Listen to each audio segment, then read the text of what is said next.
Hey everybody, I guess I'll start just a couple of minutes ahead of the rescheduled time. I originally planned to be live at 4 o'clock my time here in Utah, but ran into a problem with my ATEM Mini Extreme. It's absolutely refusing to stream for some reason. I don't know why. Thought it might be network, but I took that network cable and plugged it into the Teradek Video X that I'm actually using for this stream, and it's working just fine. So yeah, I tried multiple network jacks as well, so I don't know what's going on. I'll have to look into that a little bit later. So anyway, anybody who's watching, thanks for joining. This is kind of a totally impromptu live stream. It's something that I haven't done in a little bit and wanted to make sure that I keep doing that as part of my regular schedule here on the channel. I don't know if I'll have it on a set schedule, but I want to make sure that I do live streams periodically from time to time. So this is strictly a Q&A. I have no other agenda whatsoever for this video, so I'm going to be 100% reliant on people here in the chat to ask questions. So if you have questions, please leave those in the chat. I do have the chat restricted to people who are subscribers to the channel, just as one step to try and prevent comments that are kind of inappropriate or whatever.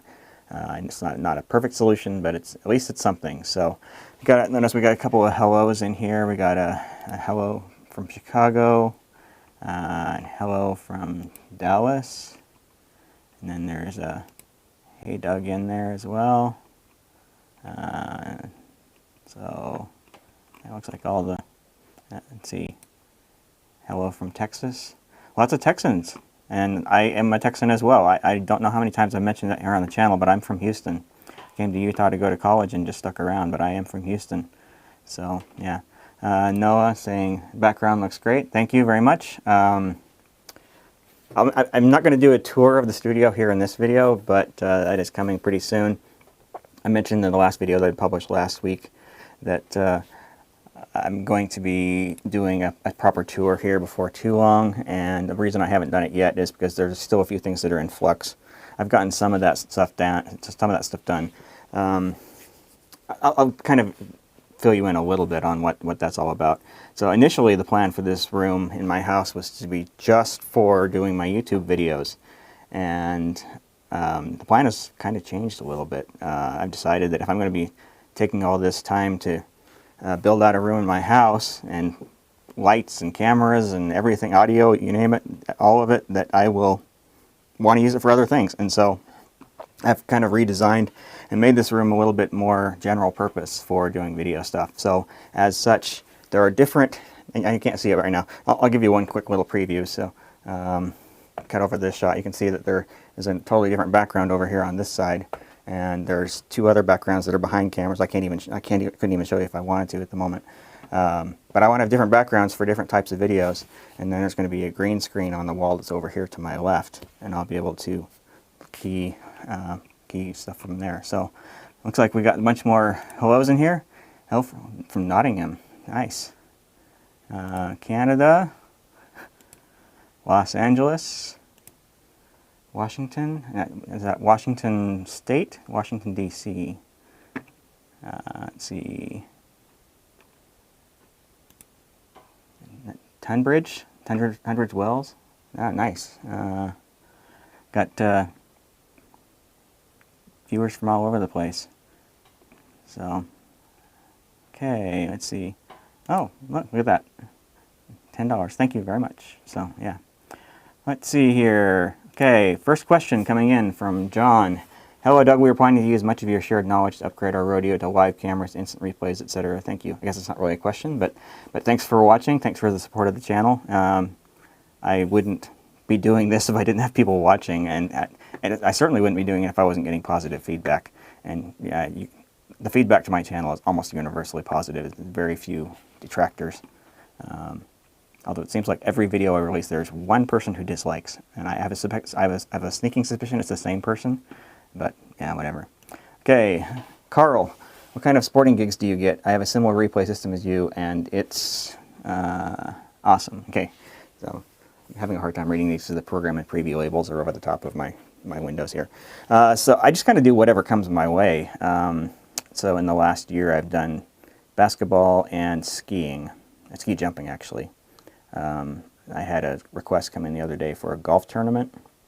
I don't know if I'm going to take that one or not. It's well up north of me, and it would require quite a bit of effort to try and transport everything that I need.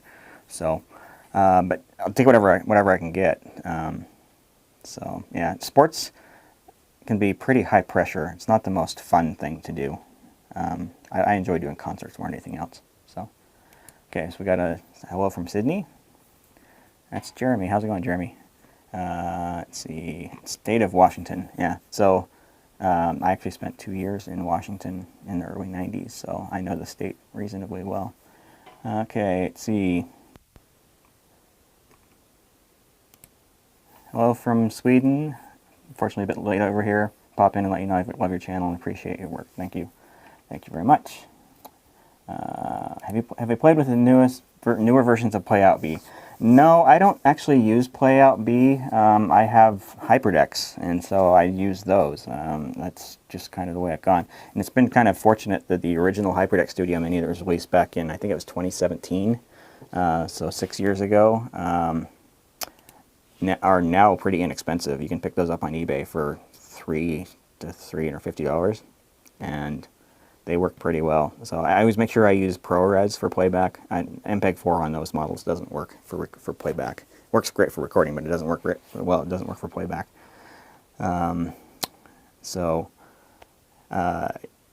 so I rely on HyperDecks. It works. The solution works really well. I can program it into macros. I know Playout B emulates a HyperDeck, so you can do a lot of the same things. But yeah. Okay. I'm having a hard time reading these, just like the preview stuff is covering a lot of it up. So, okay, can you explain what you usually have on each of the fiber strands for your events? Okay, so my 24-strand fiber trunk cable, generally speaking, 20 of those strands are reserved for video, and then 2 for network, and then 2 as spares, really. So the first 9 pairs, so the first 16, 18 fibers, those are just camera. It's like the camera, feed from camera, and then return back to camera. So yeah, nothing too sophisticated there. And then the network, I'm using a lag to increase bandwidth and provide some redundance on the connection going in. So all my networks go over a single pair of fiber. I use VLAN capabilities to do that. So, all right, so, okay. Hello from Houston, Texas. We have a 16-foot trailer we're building now for live productions we do in the area. Cool. I actually make it down to Houston at least a couple times a year. Maybe I can come take a gander at it. So there's a company in Houston called Lerner Productions that hires me whenever they need somebody they can really rely on, and so they'll fly me down. It works out really well because my parents and one of my sisters live there, so I stay with my parents and then work events occasionally down there. All right.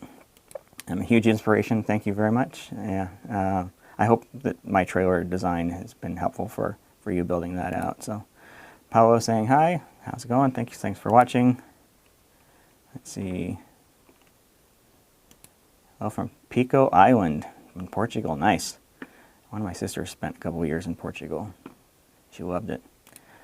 Bob asking, how is the basement coming along? Well, you're looking at part of it. This is the room that I decided to concentrate on first. And this is the first room that's quote-unquote done. The rest of it, I still got a lot of work to do. I definitely learned a lot doing this room about the best way of doing things. I know how to do some construction stuff, but it's not something I do a lot, so I'm not that fast at it. And I'm doing this all by myself. I had a little bit of help getting some of the drywall downstairs, but other than that, I'm doing this 100% on my own. And considering I generally only have about 1 day a week to work on it, that means it's taking a lot longer than I anticipated. So, yeah. Let's see here. What do we got here?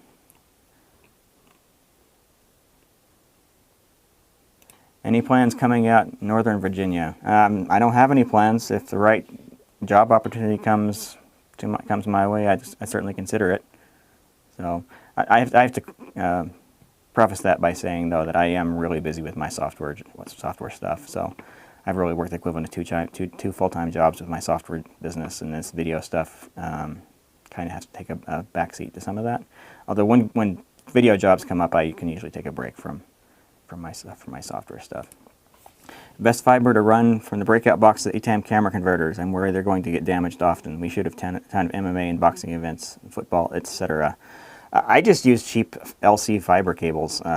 They're inexpensive, so I consider them disposable. I always have extras on hand in case something happens, but everything else, if you're starting to get into the rugged fiber, it starts to get expensive really fast, and they're kind of a pain to deal with, you know.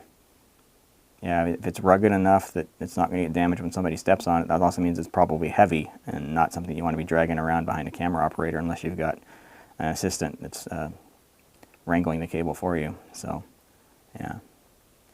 Okay, we are building a system copied from your laptop-based system video. You're in Eugene, Oregon. Very cool. I hope that's working out for you. So, I am doing a lot more of that replay stuff than I ever thought. There's another company, video production company here in Utah that I work with a lot, and I run instant replay for them. We don't use my system. He's got a system of his own that's basically the same thing. He's a desktop computer instead of a laptop. So, yeah. If you had to stream a football game, would you use the Blackmagic 6K Studio Pro cameras? I am concerned about Ethernet distance limitations. I would not use the Blackmagic Studio cameras for sporting events. I would definitely direct you towards using a camcorder of some sort, or stepping up to the Ursa broadcast. You're going to run into a lot of limitations with those studio cameras in that sort of environment. And then, if you need to run fiber, you can use the older style Blackmagic camera converters with the Studio Converter product, the ones that use fiber, not Ethernet. So you don't run into distance limitations practically with fiber, and the cables are actually cheaper. So, yeah, you'll end up spending about the same amount of money on your fiber stuff by going with like a camcorder instead, and just have a much better result. So the studio cameras are called studio for a reason. They really only work well in a studio environment. So you're recently commented you're looking forward to seeing if Companion has resolved their issues. Have you tried Central Control? Joe is in the chat. Hey Joe, I actually have chatted with Joe quite a bit, and I was playing with Central Control just a couple days ago. Companion continues to frustrate me. It's gotten better, but it still crashes, and I have to. I use Companion for controlling my intercom and some of my video routing, and at this point even video encoders and things like that. But yeah, it's still not that reliable. It's like a HyperDeck module that it has with it is the worst, and I can tell it was not very well tested, and it really becomes unreliable when you're connecting to a HyperDeck that's recording in 4K. I don't know why that is, but it gets much more problematic once you're doing anything in 4K with a HyperDecks. So, but yeah, I've played with Central Control. Central Control has a lot of functionality. It's going to be a suitable replacement for some of the functionality that I'm going to be losing when I have to abandon just macros. Companion just doesn't have that, so Central Control is the next best option to what I've been doing. So yeah, we do quite a few sports broadcast gigs, and we're currently planning on building a Threadripper instant replay system. Do you have any tips or hints? Just make sure you have a decent GPU. The CPU isn't very heavily used. I assume you're doing vMix. So the CPU is not super heavily used. Just make sure you have a decent GPU, and then a lot of storage. The big a drive as you can afford, preferably, well, it almost has to be an SSD. So yeah, the Threadripper is way overkill for what you're doing. You can certainly get more out of the Threadripper for doing video editing, especially if you're doing things like After Effects or Fusion, I guess is Blackmagic's equivalent. But just for replay, you don't need much CPU at all. Okay. We're always looking for ideas, networking, encouragement to grow my production company, mostly corporate sound. Thanks. So, cool. Yeah. Just reach out in the Discord server, on the Discord server. There's a lot of people there. You can find a lot of people to interact with there. Fair enough. I did play-by-play, camera switching, scoreboard operation, and replay for UTSA baseball this year. High pressure, yes. My idea, fun, absolutely.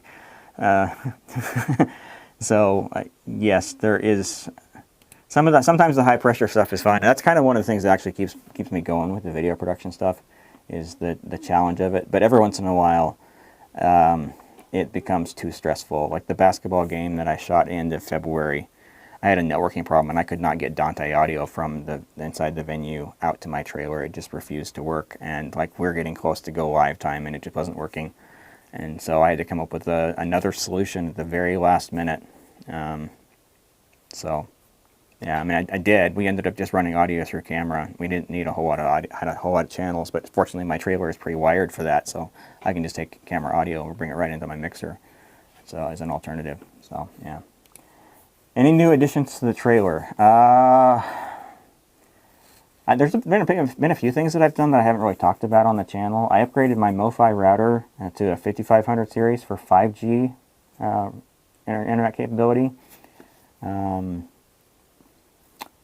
What else have I done? You guys saw the 2ME advanced panel. That was the last big thing I did. Yeah, I can't really think of anything too significant that I've done there. So there's always plans in the works, but yeah. What new gadgets have you got? I have been focusing all my efforts on building out this room, and so I haven't been buying much by the way of gadgets. I'm still not 100% sold on using these Sony camcorders for this room, so I might be getting something else. I showed you guys this shot a bit ago. That's actually on a Sony ZVE10. Oh, ZVE10. Yeah, the ZVE10. It's a blogging camera. So I initially thought that I might be able to get away with that for shooting in this room, but it's got a lot of limitations, and I don't think I would be very satisfied with that. And the image quality on it, even though it's got a larger sensor, is definitely subpar to the Sony camcorders. So, yeah, I may be rethinking some of that. So, good evening from the UK. Hello. How are you? Okay, about to finish a 6U flight case. Improves a bit on your design. Moved from BMD 4K to HD equipment, but happy with my choices. Looking forward to showing it off soon. Awesome, yeah. So my flight pack is actually just HD. I did not do 4K in my flight pack. I have 4K in my trailer. This room is going to be entirely 4K, but yeah, just for my flight pack, I just do HD. The funny thing is, I actually use my flight pack more than I do my trailer these days, mostly when I'm working for somebody else. So. How do I start my own video production company? I have a lot of experience in the field and looking to start my own part-time.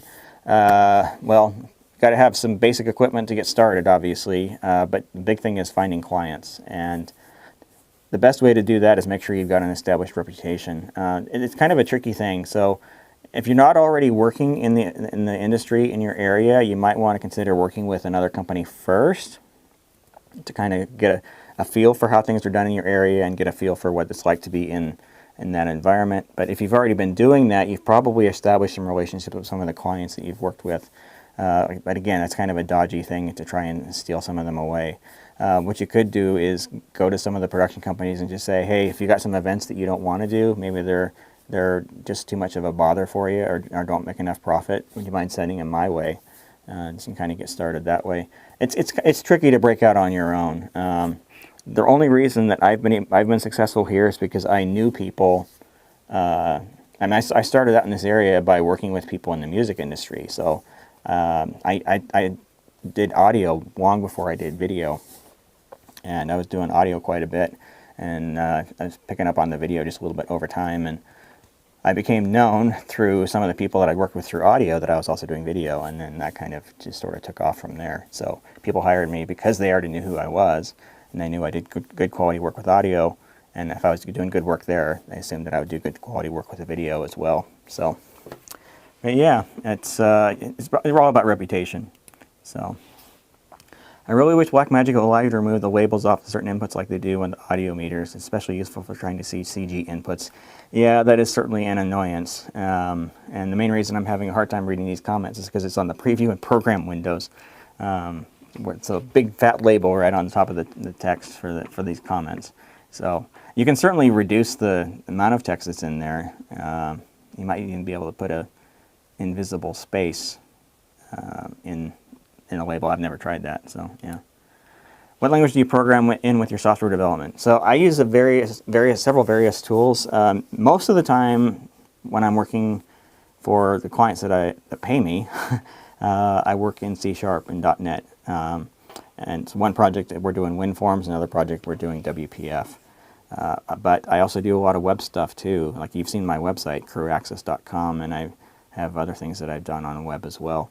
That's PHP. But of course, anytime you're doing web stuff and you're a solo developer like I am, it means you're also doing the HTML, the CSS, the JavaScript, you name it. So, yeah. What's the best way to network MIDI control to an ATEM Mini? Well, MIDI control is done through ATEM software controls, so you need to have a connection from your MIDI device into your computer running ATEM software control. You can choose how to do that, whether that's a USB or a USB to MIDI adapter, either way. But just kind of find the MIDI controller that you like. It gives you enough buttons and dials and whatever in order to give you the control that you want. If you want to go beyond that, that's when you get into something like Central Control that we talked about a little bit earlier. And the author of Central Control, Joe, I guess, is here watching the video with us. So if you have questions, you can certainly ask him. But that's certainly a much more fully featured solution than going through ATEM software control, which is basically just controlling audio. If you want to control the video, that's when you need to get into something like Central Control. So yeah, hit Joe up, and you can go visit his website at centralcontrol.io. and download a trial version of the software and try that out. What are some of the big changes you intentionally made between the trailer and your new studio?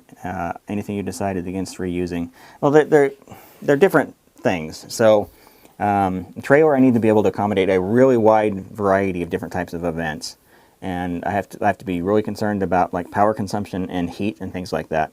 I don't have those concerns here. There are some things that I'm going to be doing the same. 4K. I'm not going to be doing 4K in both places. I prefer to not have to do HD. I just prefer to do in 4K. Like it makes it so much better when you're editing. If you have to edit, when you have all that extra resolution, you're able to crop in and things still look okay and whatnot. But I'm definitely applying a lot of what I've done in the trailer with the new studio. So the studio is going to be Dante based. I have not gotten the mixer for it yet. I'm kind of waiting till I build out the recording studio portion of the basement before I really get into that too much. So right now, I just like a wireless microphone directly into camera. Eventually, I'm going to have a full-fledged audio system down here. Will let me do anything I want. But for right now, it's a little simpler. But some of the equipment from the trailer is probably actually going to end up down here. I'm seriously considering going with the Constellation 4K as the switcher for the trailer. And if I do that, I'll pull my ATEM 2ME production studio out of the trailer and bring it here downstairs. So we'll see. It's still kind of up in the air. What are some of the best websites to find freelance production work? I've not had a lot of luck with that myself. I have heard from other people that Production Hub actually works pretty well for that. Like the guy I work with in Houston a lot, he says like 90% of his business comes through Production Hub. I've been doing the Premium Production Hub now for I think 3 years, and I've gotten exactly 0 jobs off of it. It's cost me a fortune to do that, but I've never gotten a job off of it. It really is about word of mouth. So once you establish your reputation, then it's that much easier to get work. So you're still using your custom software for instant replay? No, I use vMix. The custom solution I was going to use, it ended up not panning out, mostly because I was going to have it based on HyperDex, and HyperDex can't play and record at the same time, which is a huge thing for trying to do instant replay. You know, someone who's good at instant replay, they're not just marking sections of things that are going on as clips to play later. They're going back and changing the positions and the start and the ending positions, the in and out points on those clips as we're going. So like when I've been hired to do instant replay for some of the mixed martial arts events here in the area, it's fast paced. You know, you got, in the case of MMA, you got 2-minute rounds or 3-minute rounds, and you're expected to have multiple clips of instant replay ready to go as soon as that whistle blows for the end of that round. And that means you're moving fast and you're having to go back and play previous clips while it's still recording what's going on. So you need that capability of playing and recording simultaneously, and HyperDex just can't do that. It's not a feature that they have. So that's why I moved to vMix and have abandoned the idea of doing my own. Also, vMix wasn't an option when I first built the trailer, and so that's kind of why I started going down the hyperdeck route, because there just wasn't anything super affordable. But vMix is very affordable, and it does a good job, and you can do up to 8 cameras on that one. So yeah.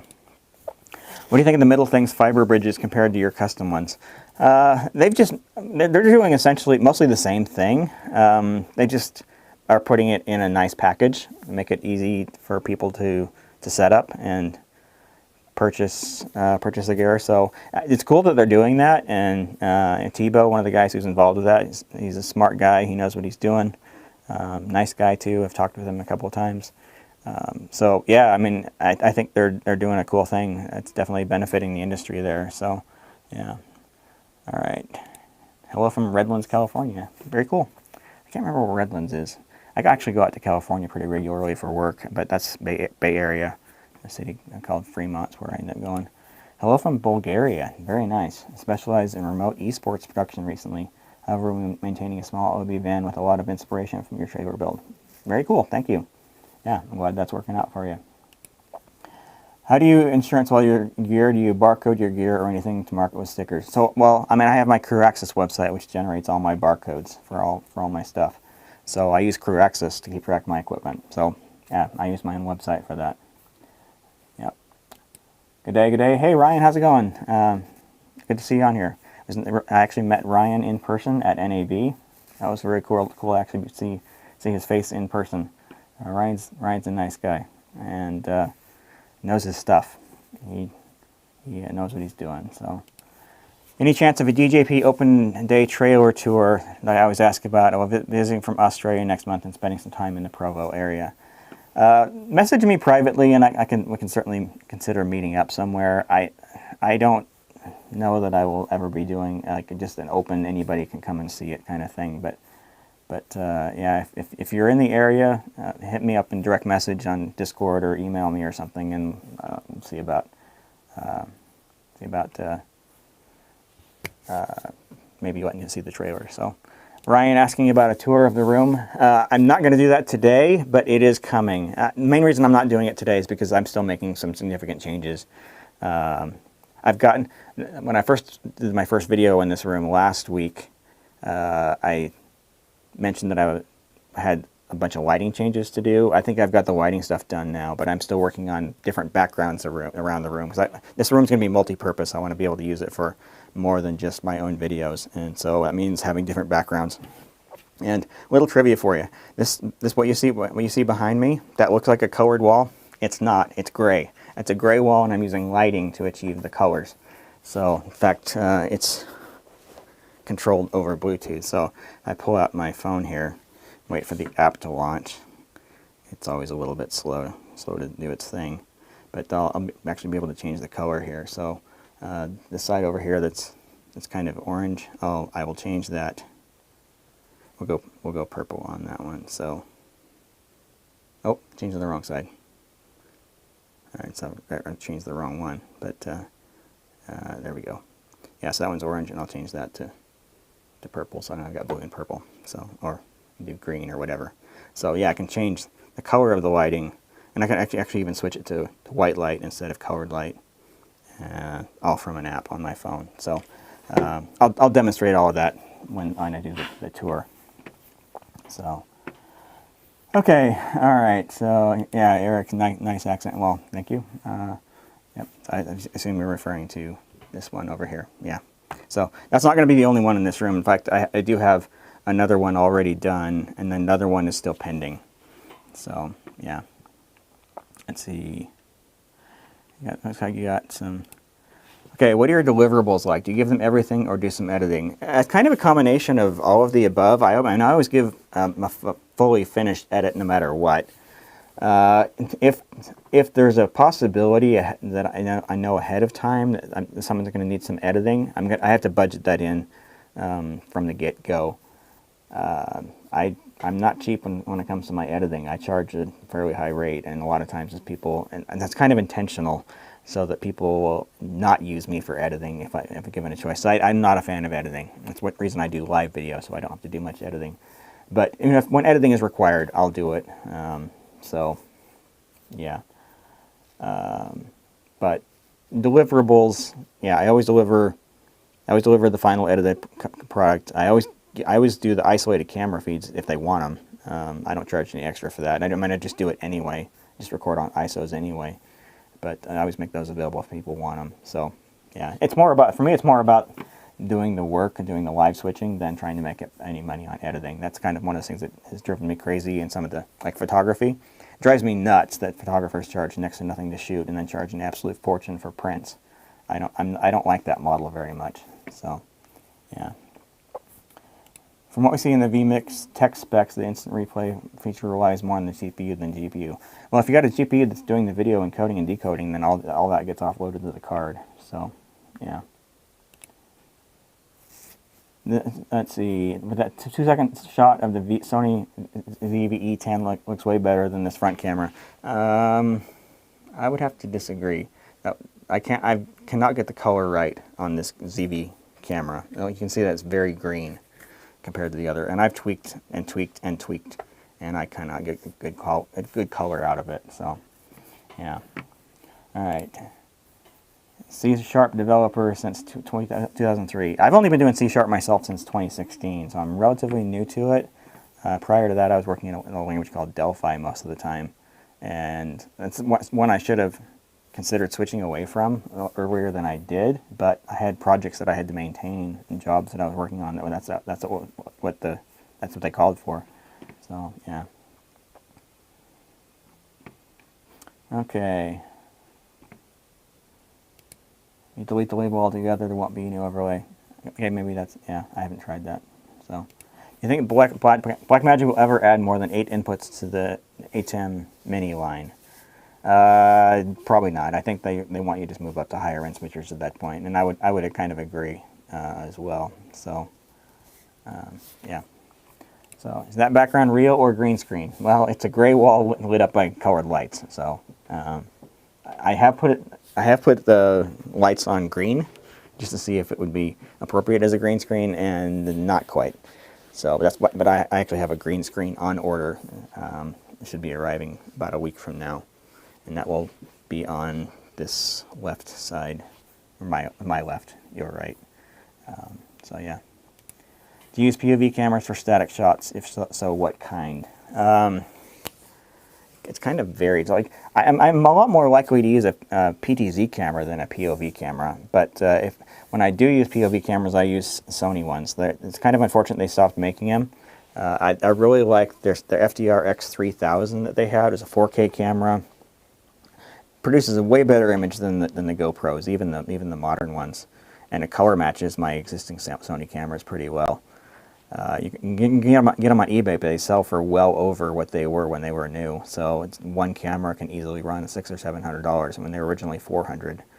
So, but that's my preferred one. I have 2 of those, and then I have 2 PTZs, and that's kind of what I use for if I need to do a POV style camera. So yeah. Good for you for keeping it simple until you zero in on a final config. Yeah, so I don't want to buy extra gear that I'm not going to end up using. So I'm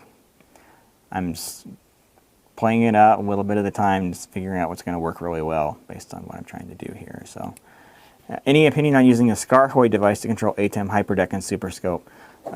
They're great products. They're just expensive. You know, Casper, he knows what he's doing. Casper Scarhoy, the guy who developed and designs those, he knows what he's doing. And yeah, they're doing a great job. They're high quality. They're super high quality products. You know, probably higher quality than the stuff Blackmagic is making in terms of controllers. But they are expensive. They get really expensive really fast. So yeah. If you need 2ME, does it make sense to buy a 2ME switcher or a 4ME to have room to expand into future use cases? How often does something start with 2ME and stay with 2ME? Well, that depends a lot on what you're shooting and whether having those extra mix effects engines actually is beneficial to you or not. The fact that I only have 2 in my trailer has been, it's never been terrible. It's never been a huge problem, but there's been a lot of times of like, man, I sure wish I had one more ME to work with, you know, composing a shot to make as part of a future shot or being able to do IMAG or something like that. It's just super nice to have an extra ME or 2 to pull that off. So, you know, like I said, I'm probably going to go with the Constellation 4ME 4K switcher for my trailer later this year when it finally ships. More because I want the extra MEs, not because I need the extra inputs. Like 20 inputs has been fine for me on my current switcher. I've never needed more than that, especially because I have routing switchers to change what those 20 sources are. That makes the 20 inputs quite usable in almost all situations. I don't need the 40, but at the same time, it would be nice to have some auxiliary sources on those extra 20 inputs that I wouldn't ever use otherwise, like maybe some cameras around the trailer or something like that, or the fill channel, or the key channel coming out of my HyperDecks. You know, not something I necessarily need all the time, but it would be nice to have there just in case. So it's really good. It just depends on your use case. So yeah. Do you reckon BMD will release an HD video hub? My setup is purely HD and don't want to pay for the 12G when I only need 3G. Well, they used to have them, but they replaced them in favor of 4K models. I don't see them bringing them back, honestly. The price on those compared to other manufacturers' HD is better. So, yeah, let's get the 4K ones and be future-proof. So, yeah. SMPTE cable good to have for everything as standard or just for shows with long camera runs. It's good to have consistency. That's certainly the case. SMPTE cable has some advantages over just the LC style fiber that Blackmagic uses. You got really rugged cables. They provide power for the devices, and Blackmagic's implementation, you get 3 return feeds. Yeah, some stuff there that the LC fiber options don't have, but man, it's expensive. You get into Blackmagic SMPTE stuff, and they're cheap by other manufacturer standards, but you're talking over $3,000 for each end, plus the cable, which tends to run about $5 a meter, $5 a foot, I mean, $15 a meter. It adds up really fast. So if you got the budget for it, great. You're gonna love it. But man, there's so many other things I can do with that kind of money myself.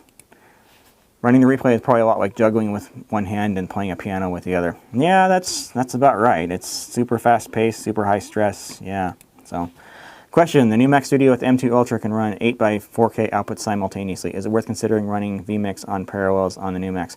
Well, you won't be able to do that. The M2 and M1 processors are based on ARM architecture rather than Intel, and yeah, that basically means you can't run the traditional version of Windows. You can run Windows on ARM, but vMix isn't going to run very well on that because it's emulated. I really wouldn't recommend that. I would just build a PC. It's going to cost you less anyway. So Apple's stats on what the M2, M1, even M1 chips are capable of doing is a little bit overstated. In my own testing, I found that they're citing very specific use cases, not general purpose use, and in real world the performance just doesn't live up to the expectations that they're setting. So NAB 2023, yes, yeah, okay. Hello from England, nice, very cool. Hello from Memphis, Tennessee. Looking to start a high school sports production trailer. Are the Z150s still a top option in your opinion? They're still a great camera. I have to believe that they're going to be replaced any day now. I mean, I actually was expecting Sony to announce a replacement at NAB. That camera is now 7 years old. And I don't recall ever having Sony keep a camcorder style camera in their lineup for more than 5 years. And like I say, we're already here at 7. I'm sure some of that's COVID and supply chain issues and whatnot, but yeah, I'm shocked that they haven't replaced that camera just yet. That said, there are some compelling options from Canon and Panasonic as well. So let's look into those and see which of those models is going to offer you the best combination of features versus price for what you're trying to accomplish. So you're not going to go wrong with any of them. They're all great cameras. It's just kind of like whatever you prefer, what works best. I went with Sony because like when I was investing in cameras, nobody else had camcorders with 1-inch sensors. Nobody else was doing affordable 4K at that point with long zooms. And so yeah, that's why I went to the Z150. But I still love it. I would like to have more, but I'm hesitant to buy any more just because I have to believe that they're close to coming up with a replacement for that. So yeah. Do you use Blackmagic Pocket Cinema Camera 6Ks in your workflow? No, I don't. I don't do a cinema style workflow for anything that I do. And unless you're doing cinema, those cameras don't make a lot of sense. For live, yeah, you're getting a similar sensor to what you get on the studio cameras, but you got the limitations of lenses you can put on those things. There just aren't many great lens options that are affordable for those mounts, the Micro Four Thirds or EF, either one. 6K is obviously EF. I mean, some great looking lenses, without question. But if you're shooting in various environments where you need to set up cameras in lots of different locations, you need to get wide and tight shots with as few cameras and camera operators you can get away with. Those sort of cameras become pretty limiting in terms of their capability, and you're better off spending the same or less money on a camcorder style camera for live video. If you're shooting in a studio environment, a camera like that can make a lot of sense. But the Pocket Cinema cameras in particular, the reason I don't even consider those is because they only output HD. They don't output 4K on the HDMI. They can record in 6 or 4K, but the HDMIs are limited to HD. So, yeah. At what point do you legalize your business, like LLC, S Corp, etc.? I would say, well, I mean, I'm not a lawyer. I can't give you legal advice, but I would say if you're just starting out, start out as sole proprietorship, so that way you can get a bank account for your business, and someone writes you a check to your business name, you'll be able to actually cash it. Once you're actually starting to do work for real, then you probably want to get into something like an LLC or an S Corp in order to give yourself some protection. But yeah, sole proprietorships take nothing, no effort whatsoever to set up. In fact, these days you can usually even do it online and not even have to go in and visit the Chamber of Commerce or anything like that. So, yeah. All right. Excellent wall wash with the lights. Perfect use of 18% gray. Yeah, thank you. It's actually slightly brighter than 18% gray. I think it's probably more like 25. But, yeah. That wall wash is so even. But there's a reason it came out that way. As I was doing the drywall for this wall and the joint compound and whatever, I sanded and sanded and sanded and sanded to make sure that wall was as flat as possible. So yeah, it took a lot of effort in order to get that to come out quite that even. So I saw the gray wall trick a couple weeks ago myself and got full gray studio wall with RGB IC. Yes, yeah. So I mean, it's super nice. I mean, the downside is that these colors aren't quite as saturated as they would be using another solution. And if I was to turn off this key light that I have here, this wall, the saturation would go way up because there is definitely some spill from this white light on that back wall. And you can see. Let's see. I'm gonna get rid of the comment here.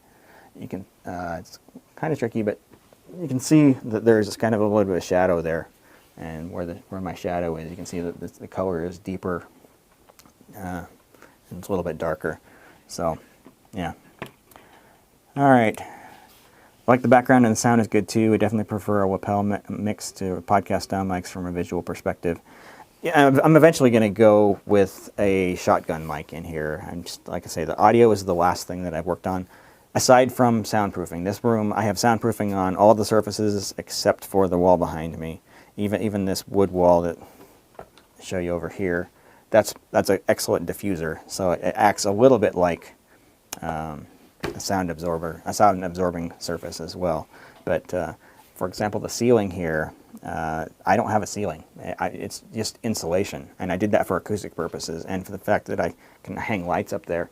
I'll give you guys a full tour on how this is all set up, but I set this up where I can hang lights anywhere I want in this room and not damage the ceiling, and without having to set up a grid of pipes or anything like that. So, yeah. Let's see. I'm surprised how your opinion about vMix instant replay changed. I remember another Q&A talking about it, and you insisted your solution was far superior. Everyone makes mistakes. Well, when I first started into this, vMix replay was not very good. So it's not so much that my opinion of vMix changed, other than the fact that vMix itself actually changed. So yeah, technology changes so quickly. A correct opinion one year is possibly incorrect the next year. I certainly saw it between bare metal versus cloud hosting. Yes, for sure. All right. Interested in your approach to automation. Have you used ShowFlow or something similar, or Companion is your limit? I don't do a lot of things where I need anything very sophisticated along those lines. If I was going to get into that, I'd probably go QLab on a Mac, honestly. I know it does quite a lot. In fact, the next comment here, are you familiar with QLab? It's a very common theater and live events. So yeah, I mean, if that was something that I actually really needed, QLab would probably be the first thing that I would look at for real. So, for example, let's see, this is more discussion about instant replay tech specs. So, but I've run 8K, or sorry, I've run 8 camera vMix replay on some pretty relatively low-end CPUs, including the Intel Core i7-12600 in my laptop, and it worked just fine. There was no issue whatsoever. So, let's see, why is there not a 3ME? The broadcast's always been 124. That's just kind of the way that things have been. Adding another ME to a switcher is actually not that hard. So if you're gonna do 3, you might as well just do 4. In fact, when Blackmagic upgraded their broadcast studio a handful of years ago, originally it was a 2ME broadcast studio, and then through a firmware update, they added the 3rd and 4th MEs. It didn't even require any additional hardware. So, yeah. Okay. You're going to run Windows 11 on a Mac with Parallels. Yeah, but it's got to be the ARM version of Windows. It's not the x86 version. And vMix is not going to run well on that. So, I mean, if vMix is what you want to run that on native PC hardware. So, yeah. Have you made a decision about your SuperSource animation with just macros being defunct, and if not working, and it not working with ATEM Software Control version 9? I'm leaning towards just doing central control for my SuperSource animations. I'll lose quite a bit of functionality doing that, but that's the only solution that I feel like gets me close. So, it's better than the alternatives, although Mix Effect has a pretty decent SuperSource capability as well. But I really prefer having hard physical buttons for controlling that kind of thing rather than touchscreen. I just don't like working on devices where I have to closely look where I'm going rather than being able to do it by feel. So, yeah. I've made my own work with X keys, but it's definitely at the for me level right now. Yeah. So, yeah, you're the one that's working on your own software solution, if I remember right, from the forums. So, yeah, I would love to redo mine, but I just got so many projects going on. What do you think about the Ursa Broadcast G2? Hi from Mexico. I haven't used one myself. I mean, I've played with them on trade show floors, but I haven't shot with one. A guy in the area here just offered to loan me one. I probably ought to reach back out to him and let him know that I'd like to take a look. But so much of it depends on what lens you put on it, and good lenses cost a lot of money. So, you know, if you got the budget for it, you know, an Ursa Broadcast with a good lens, it's going to be a great camera. I know there are a lot of people shoot on that and love them. So, and Blackmagic has come a long way with the quality of their cameras in the last few years, especially with low light. I don't know exactly where the Broadcast G2 falls in that. I haven't done testing on it, so yeah. Is there a reason you don't use the Ursa Broadcast cameras? Yeah, it's cost. Low light on the newer ones is definitely better, but it's cost. I mean, I can pick up one of these Sony camcorders for $3,000, and that gives me a 24 times zoom, which and low light performance on these is good enough for pretty much all the situations that I shoot in.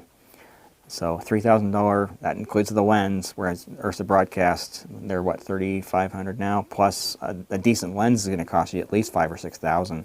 So you're talking 3 or 4 times the price at minimum per camera. And when you're doing 4, 5, 6 cameras, that really adds up quickly. So, yeah. Any suggestions on how to get an ATEM Extreme ISO? Have the auxiliary outputs going to a projector DVI? I'm suspecting I'm having issues with YUV versus RGB. Well, DVI usually can take an HDMI signal, so you just, generally speaking, just need an HDMI to DVI cable. However, that said, projectors that have DVI might not take a 1080p signal at the frame rates that you're shooting, so you might need to go through another converter, like an up-down cross HD or a decimator MDHX in order to get the resolution and frame rate that your projector supports. You can also just try changing your resolution in your switcher as well, see if that takes care of it. The YUV versus RGB, again, that's something else. That's something that the decimator can actually help you with. I don't think the up-down cross provides any sort of capabilities there. But yeah, the decimator MDHX would allow you to convert to RGB on the HDMI output. So that's going to be your best solution without having to replace the projector. So you think with the new Waves Super Rack Performer, is Dante faster than USB considering DVS adding latency? When would USB-C AVO allow less latency for 2-channel instead of DVS? If you're doing low latency on a computer and doing Dante and you want to do low latency on a computer, you should get one of those PCI Express Dante cards. That's going to be lowest latency of any of the options that are out there. The AVIOs are fine for 2-channel, but if you need more than 2-channel, that's not going to help you. DVS has pretty high latency. I think the lowest you can go on that is like 4 milliseconds, which is kind of an eternity if you need to loop audio back to like inner monitors for a performer. The 4 milliseconds going in each direction is a deal breaker for that kind of situation. But if you have PCI Express, a Dante card, and you've got software that's got pretty low latency, you can actually make that work and have it be fine. So, answered your question before I even got to read it. Nice. Huge fan of QLab. I know people who use QLab love it. I've interacted with quite a few people who really do like QLab quite a lot. Gross carbon Ultra 3ME with two mini MEs. Yeah, there you go. Yeah. So it is far more common to see 1, 2, and 4 for sure. Can the Blackmagic design ATEM television studio HD software, but updated to include audio dynamics like EQ? I'm not sure if that's actually a question or not. I'm from the cinema world and familiar with shading technology in that world, but now doing sports, working with the Panasonic CX350. What is a good resource to learn to shade this style of camera? I'm not sure what kind of capabilities that camera has in terms of shading. You'd have to. I don't know that camera well enough to be able to answer that question, unfortunately. So. Get this question every single time. I think it's become kind of a joke. What do you think about NDI? So NDI can be fine for small productions if you're only running a handful of channels. It doesn't scale very well. So if you're trying to run like 6 cameras or more over NDI, you're gonna run into the troubles. So Redlands is the base of Big Bear and Arrowhead. I'd have to look at a map. So yeah. What grade percentage did you pick up for your paint? I'd have to look. What I did, I actually took a paint sample off of a color chart, like an X-Rite color chart, and I went 1 level above the 18% gray. So I don't know off the top of my head what percentage it is, but it's 1 shade lighter on that color chart. And I've got these little devices who make some variable ink. That's the Color Muse. I have a Color Muse 2 that I use to sample the color, and that told me what paint to go to the store and ask for. So yeah, and it's also a flat paint, so totally matte. So yeah, let's see. Decimator is so expensive, unfortunately, but one of the few solutions I can find mirror flipping an entire monitor for teleprompter style setup for meetings. Yeah, the Decimator MDHX, they're back in stock again. So yeah, if you've been worried about paying a premium because they've been scarce, that seems to be not a problem any longer. So I looked the other day, B&H had them in stock, Amazon had them in stock. I think Adorama didn't have them in stock yet, but yeah, $295. It's kind of a steal for all the different features that it has, all the different things it can do. Looking for a solution to have PTZ control wireless, battery powered, over 300 feet, and often in congested radio signal venues such as high school gymnasiums. Let's see. Well, you're probably gonna have to go over some sort of wireless network in order to do that, because there probably are some. So most PTZ uses what is RS422, or 485. I always get those two confused when it comes to that sort of thing. There might be some wireless solutions for that. If there are, they're going to be expensive. Wi-Fi could be an option. I don't like using Wi-Fi, but yeah, I don't have a super solid answer for you. For playback and broadcasts, we're certainly used to be here in the UK, but I believe it's super expensive and nowhere near as capable as QLab from what I've seen. Yeah. Okay. Yeah. Okay. Any issues with BMD SDI distribution? When output HDMI IP transmitter via SDI to HDMI converter was having sync issues. It killed all the other outputs on the distributor. Any idea why? Are they actually dead for real? If so, I suspect that you probably had a unit that was just a little bit flaky. Although I will say Blackmagic SDI outputs tend to be not as well protected as SDI outputs from other manufacturers. So I've seen more SDI outputs die on Blackmagic stuff than other manufacturers. So if it's still under warranty, contact Blackmagic and they'll replace it for you. So yeah. Can the Blackmagic Design ATEM Television Studio HD software be updated to include audio dynamics like EQ and gate? Well, that should already be in there. Unless you're talking about, okay, you're talking about the older one, not the HD8. But yeah, so that's a feature that requires hardware to support that. So yeah, if you're on the older Television Studio HD, the hardware doesn't have that capability. So if that's something you need, I would sell that switcher and then get something newer to replace it, like the ATEM SDI Extreme. Would be a great replacement for a television studio. It does more, and you get a control panel, and the cost is about the same. So, yeah. What model of Sony cams are you running? So the one that I've got in front of me here, that is the Sony PXW Z90V. In my trailer, I keep several Sony PXW Z150s, and I also have a Sony PXW X70 in there, and then the one I haven't even shown you yet, it's my overhead cam. So this camera right here, that is a Sony FDR AX700. So it's in the same family as the Z90. It doesn't have the XLR inputs, and it only has HDMI instead of SDI on the outputs.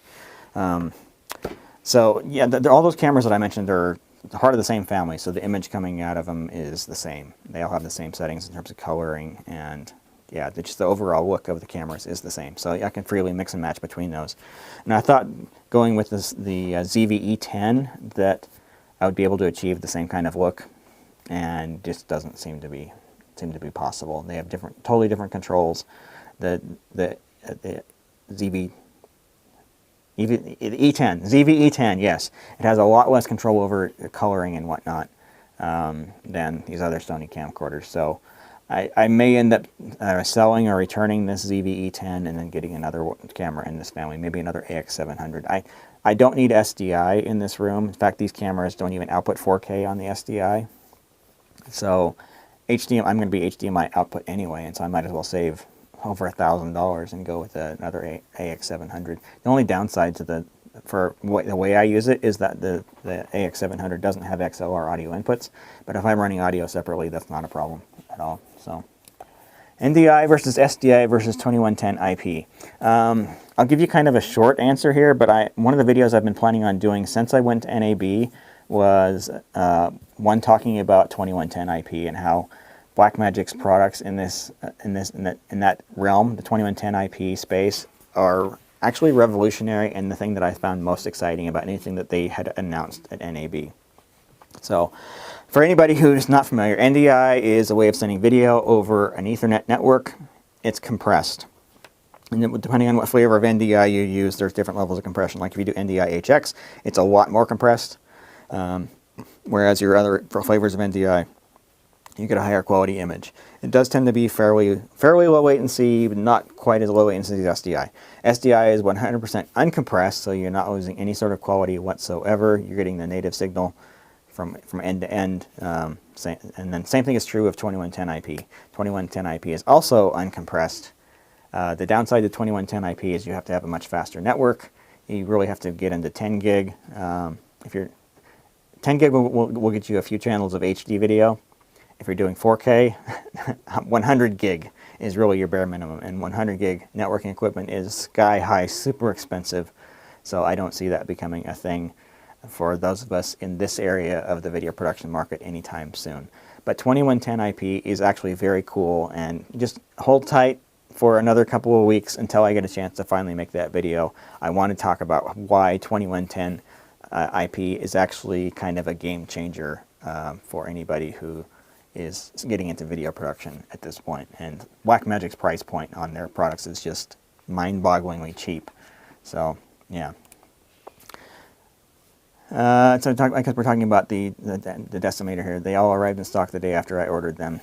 The day I looked, they're out of stock. So, I mean, they are going out of stock occasionally, but they're much easier to get a hold of now than they were in the past. So, can the HyperDeck Shuttle HD record and playback simultaneously? No, none of the HyperDecks do. So if you need simultaneously record and playback, HyperDecks are not the way to go. So generally speaking, unless you get into something like an EVS, you're going to be doing something with software if you need simultaneous playback and record. So, let's see here. A bunch of people talking to each other. Here, so... Wow, I just caught up. Okay, so I am gonna keep going for a while here, longer. So I've been live for about an hour, I guess. So yeah, so get your questions in here. Yeah, anything you want to know about video production, or if you want me to expand a little bit on some questions that I answered earlier, I can certainly do that. Oh, it looks like we got a few more coming in here. A lot of you guys. Talking to each other, which I'll let you converse amongst yourselves, and I won't interrupt. So, have you heard of any patterns or complaints with the ATEM software control 810.1 with ATEM Mini Extreme ISO? That's multiple questions here. I haven't seen anything. I'm not the first place that people reach out for help with that kind of thing, but just monitoring my Discord server and comments on my YouTube channel, I haven't really heard anybody complaining about that. So can't say that there's no problem, but I also have not seen anybody complaining. Yeah, next part. Can a Samsung T7 1 terabyte SSD be used with ATEM Mini Extreme ISO?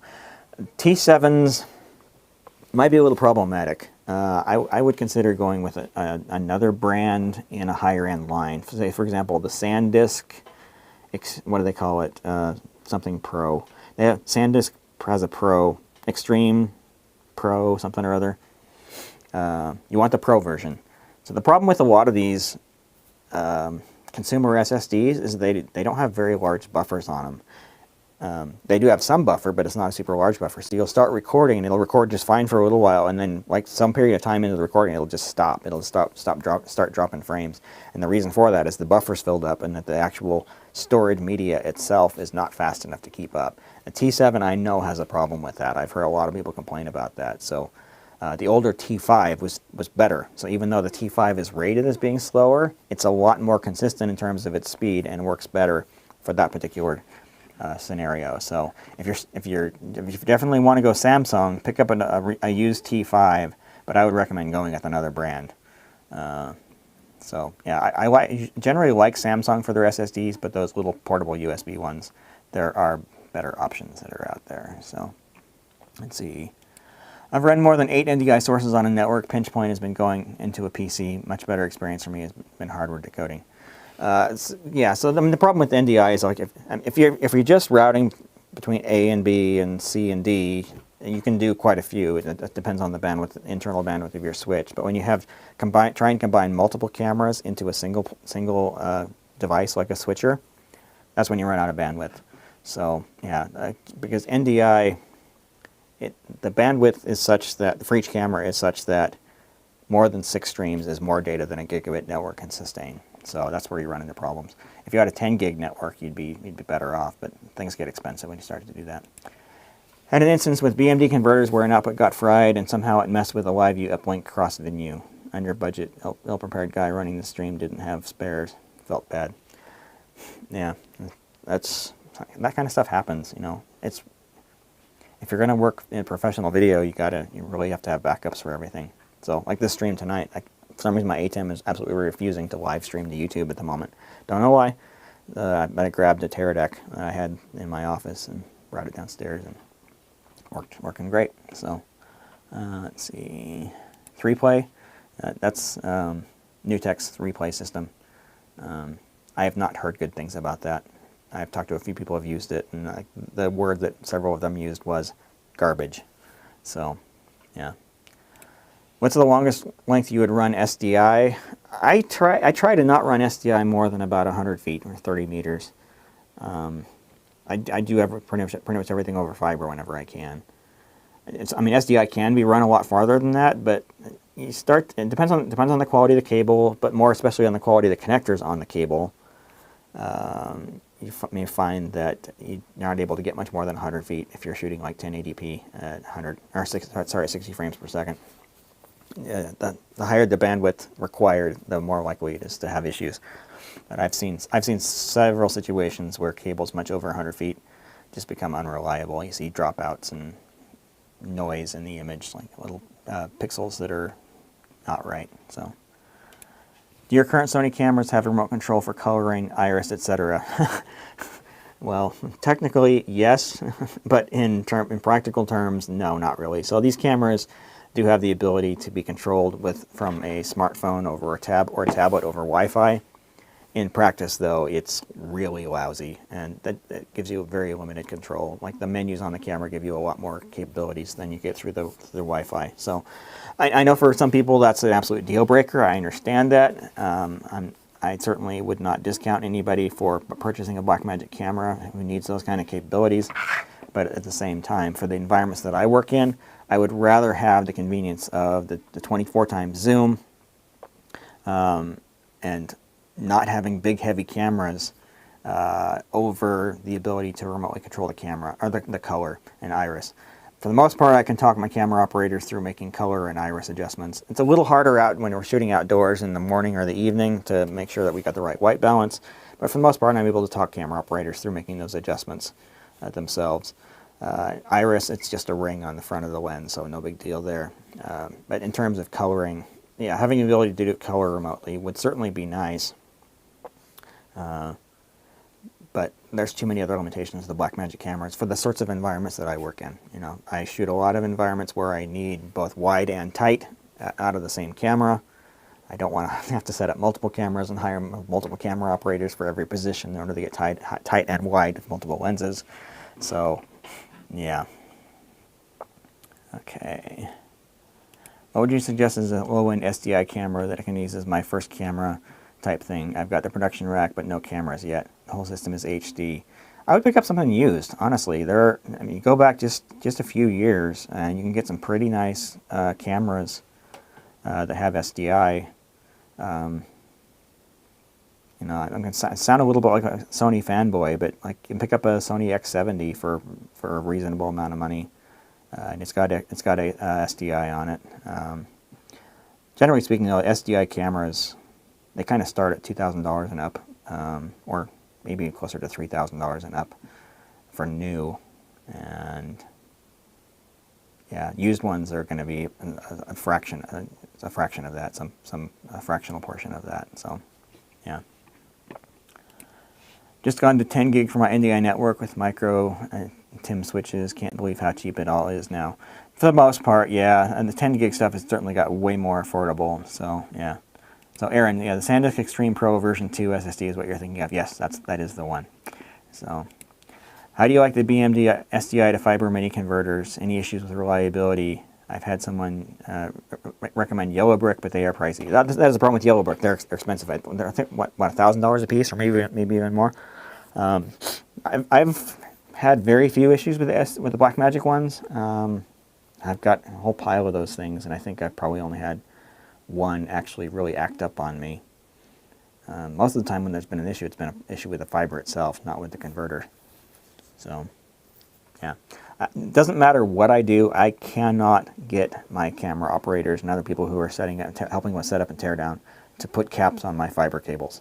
And they get dirty, and yeah, so yeah, I have way more issues with the cables than I do with the converters. So it's Santa's 2 terabytes. The black one that looks like the keychain works pretty good with Extreme ISO and Pro ISO. Okay, there you go. You got a recommendation. I recorded all 8 ISO lines for 2 hours and haven't had issues. I haven't noticed drops frames in the 1 terabyte model. So, yeah. Let's see. I needed in order to receive an RTMP signal that would have an HDMI out to my ATEM Extreme. Any recommendations? Receive RTMP. I know that. Okay, so I was looking at some of these devices that are available on Amazon. The inexpensive Chinese, no-name, rebadged RTMP, SRT decoder things. I bought one. It is absolutely a piece of garbage, without question. I would stay away from those things at all costs. If budget is of a concern, I assume it's going to be because you're using RTMP rather than something else. Maybe consider just getting an inexpensive PC and using the RTMP solution that I published a video to here on this channel. It uses Nginx to receive the RTMP signal, and then you can VLC to connect and view it. So there's a little bit of latency there, but there's going to be with RTMP. RTMP just is much higher latency than some of the alternatives. SRT is going to be better in terms of that. So there's some solutions out there for SRT. I'm trying to think of anything that's going to be relatively affordable. Most of the companies that do video streaming devices also have some devices that will work well for relaying video from one location to another over a network. So Teradek's got some, LiveView's got some, but they get pricey. They get really pricey real fast. So. Would love to know how you handle clients that want ultra widescreen content, like the LED video wall is 10 by 30 feet. It would be nice if they just crop the output of ATEM software. I haven't had to deal with that, but I would just shoot 16 by 9 and then crop it somehow. When you set up a video wall, you're able to determine which portion of the video signal you want to show. So, I would just, if you're working with a particular company or client or whatever, just see what options they have in terms of cropping themselves. If your primary output is going to be your video wall, you might consider putting some sort of markers on the screen of your camera operator so that they know what's going to be in frame and what's not. But yeah, like in an SDI and things like that, everything is 16 by 9. So yeah. Very happy with the Constellation 2ME. Glad to have user guides there. Thank you. Yeah, the Constellation 2ME has been a great switcher. I can't say that I'm hearing the same thing about the 4ME version of that switcher.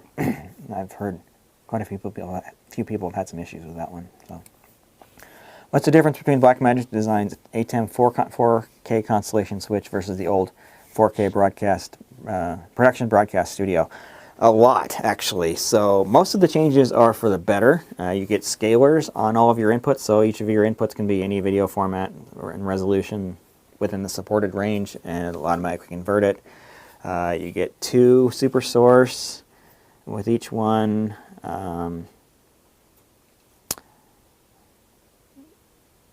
Obviously, if you're doing the 4K Constellation, that's the 4ME.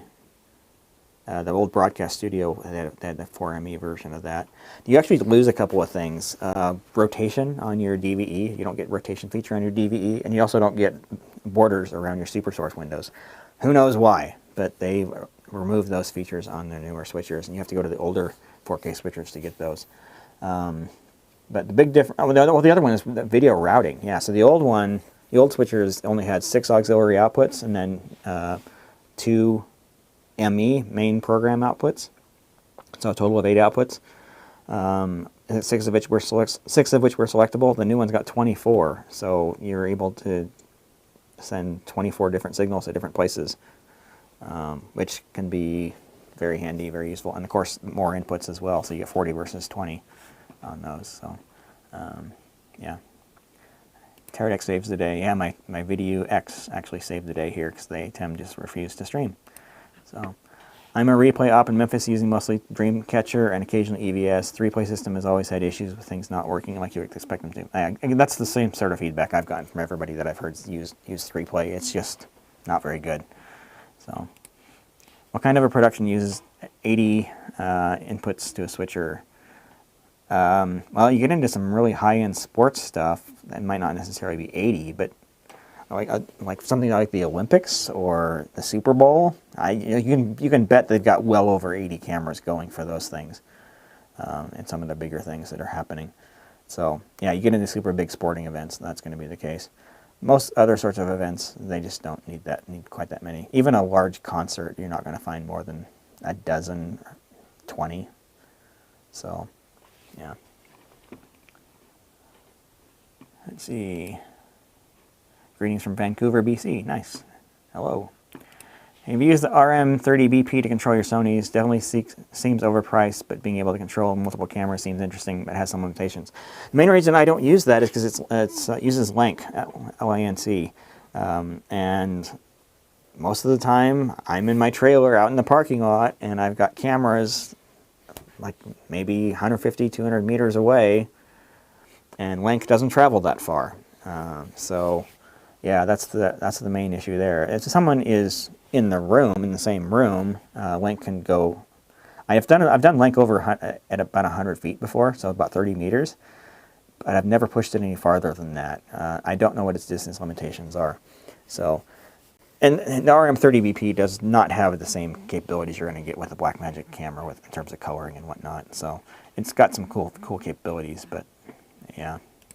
Canon XA15 has SDI and HDMI for 1800. Okay, yeah, so there you go. So a little under 2000, but kind of in that same ballpark. So Extreme Pro SSD is available in 10 gig and 20 gigabit per second variants each with. So yeah, the speed of the USB is not the issue that you run into with these things. It's the actual write speed of the media versus the size of the cache.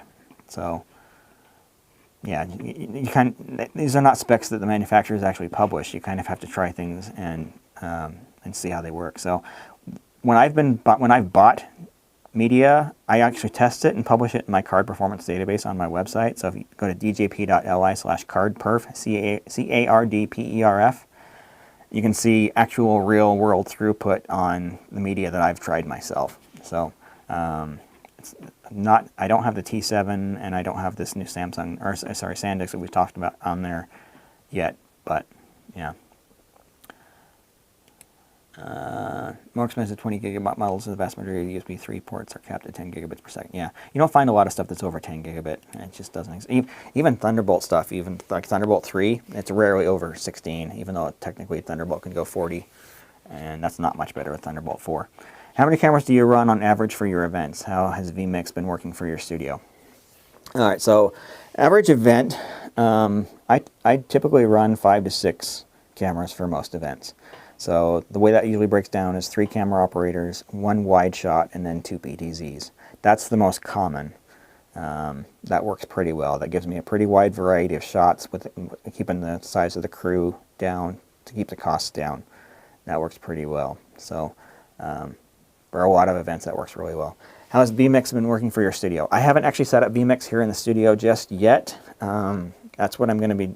I hadn't mentioned this, but that is the plan for this room until Blackmagic ships the 4ME Constellation 4K. So I'm not going to be investing in a switcher specifically for this studio. I'm using vMix in the meantime, or will be using vMix in the meantime. So I'm sure it's going to work fine. You know, it's a pretty decent piece of software, and works pretty well for the most part. So, had a broadcast this week when my Dante devices were on a sync and dropped for about 5 minutes. Any ideas what I should troubleshoot first? It came back on its own. If you're running multiple switches, make sure you have what's it called?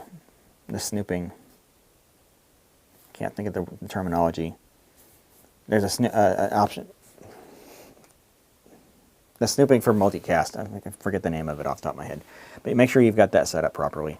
That can cause some real problems.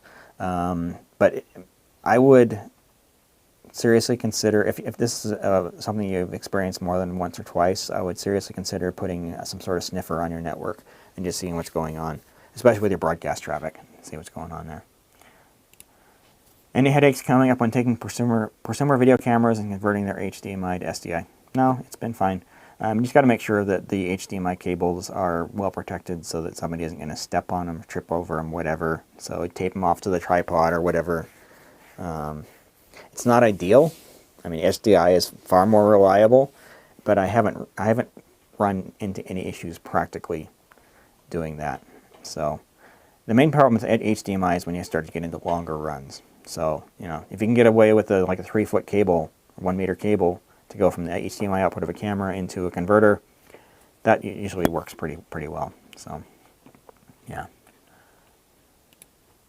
Have you ever used SRT in your productions? Yeah, I have, a few times. Mostly for final streaming, final destination to the company that's providing the actual live stream. So, like the basketball game I shot a couple months ago, we used SRT, to deliver. IGMP snooping, thank you very much. Yes, IGMP snooping, that's what I was trying to think of. Yeah, all right, so, okay. Hello from Sweden, very nice. Sounds like we got quite a few people in Europe, and it's got to be getting late over there, isn't it? Okay.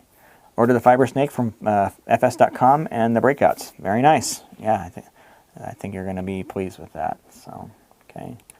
I'm currently running a video wall, 3 mesh projectors, resolution 3800 by 1050. QLab made it easy. Okay, there you go.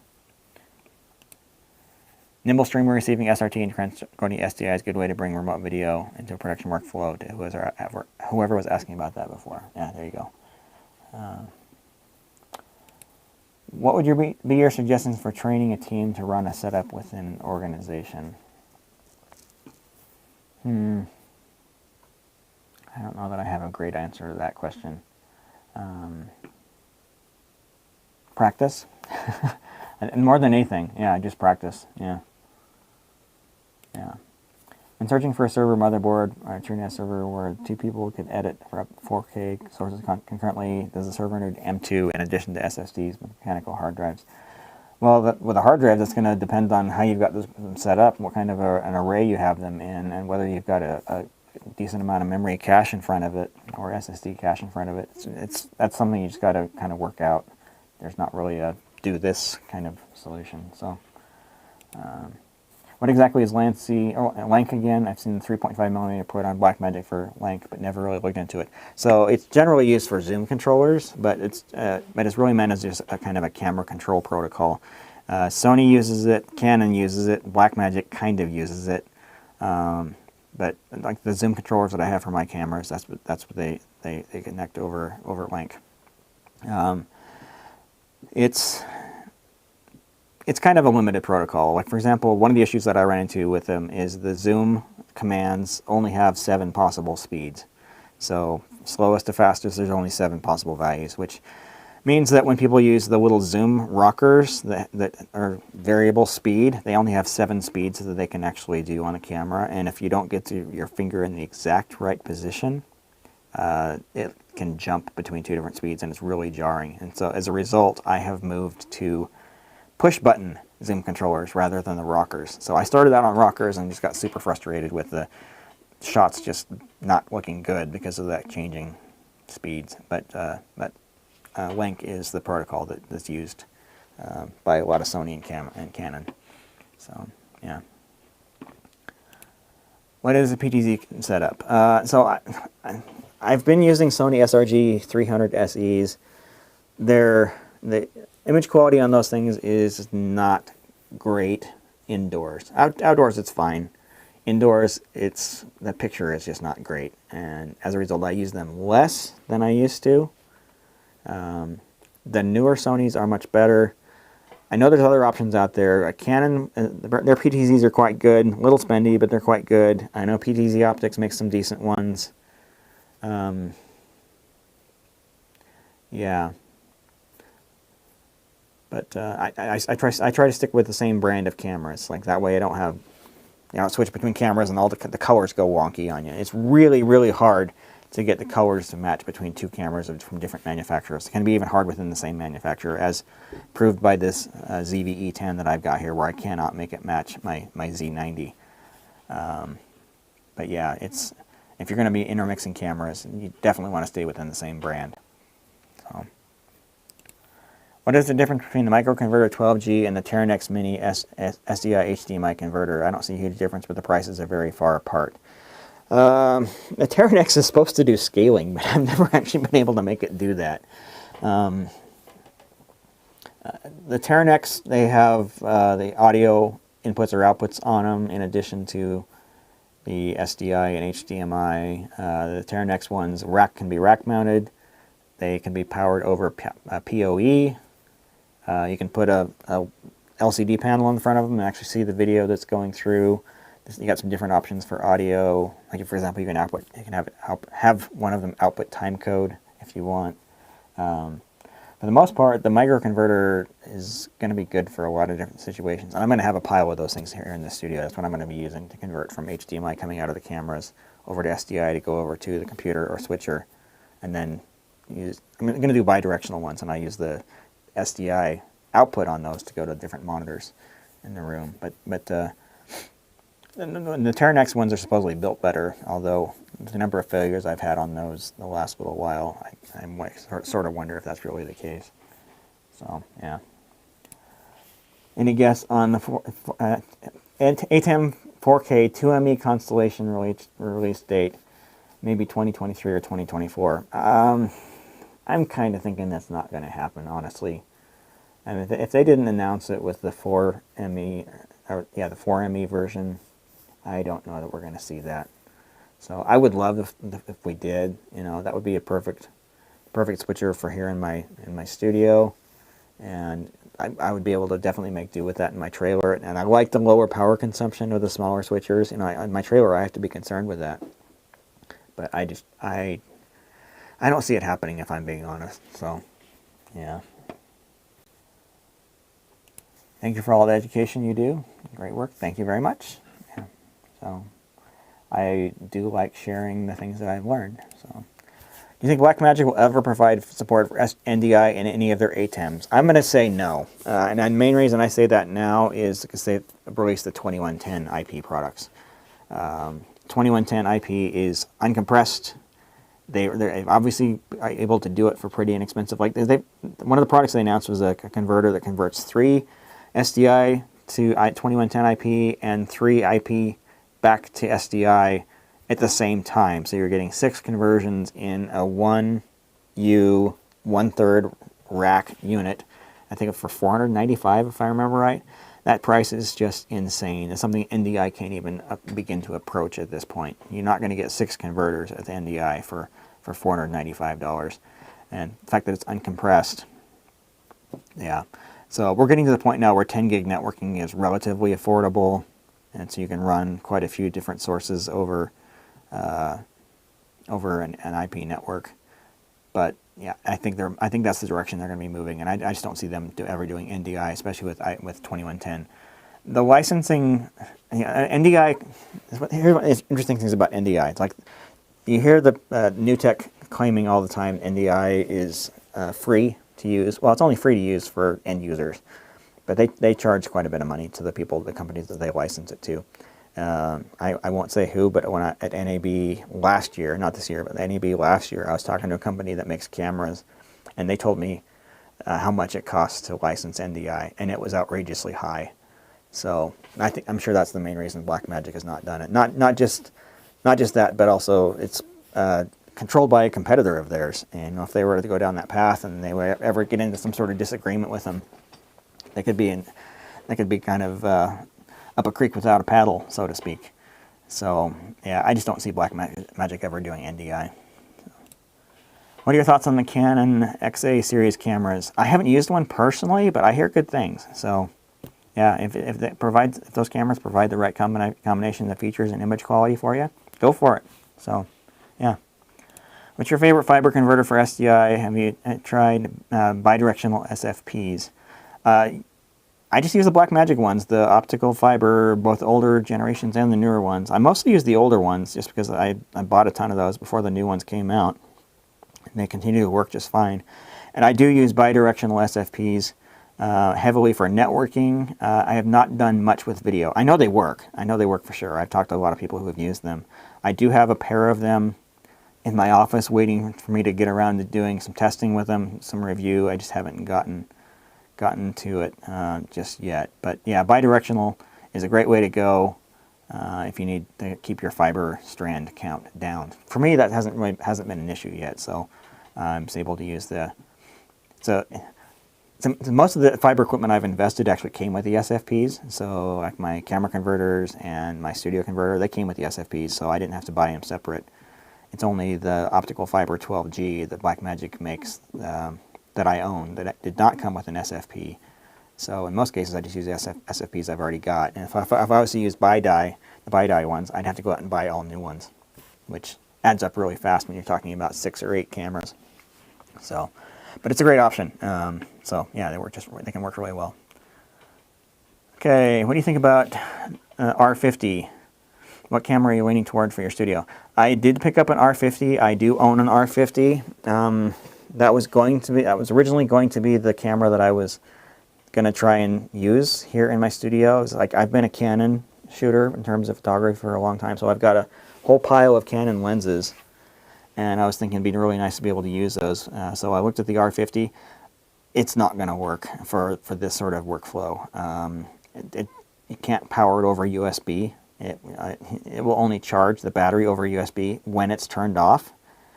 So you can only run it for so long, and it's got a 30-minute recording limit, which is a kind of a deal breaker for the studio. Like this video, I've been going for over an hour. I would have had to stop and start recording again 3 times now on the R50. For someone who's shooting super short clips, and you're going to be running off battery, the R50 can do some pretty nice quality video for its price. But unfortunately, it's not going to work here in my studio. I tried, and it turned out to be kind of a massive failure. So, is the possibility for network congestion going to be the reason why NDI may never be fully embraced by zero-defect type of broadcasters? I'd say it's one reason. It wasn't designed with the same sort of resilience and redundancy and whatnot that you see with other solutions. So it was really designed as more of a prosumer sort of a format. So, having talked to people who have tried to scale NDI, it just doesn't work well when you start to get into too many sources. So, any good way to use software-based color scopes for PC to cheaply see scopes during the stream without purchasing another preview monitor? Cheap is the key word there. So there are pieces of software out there that can do decent scopes. I know there's one for the Mac that's quite good. I can't remember the name of it off the top of my head.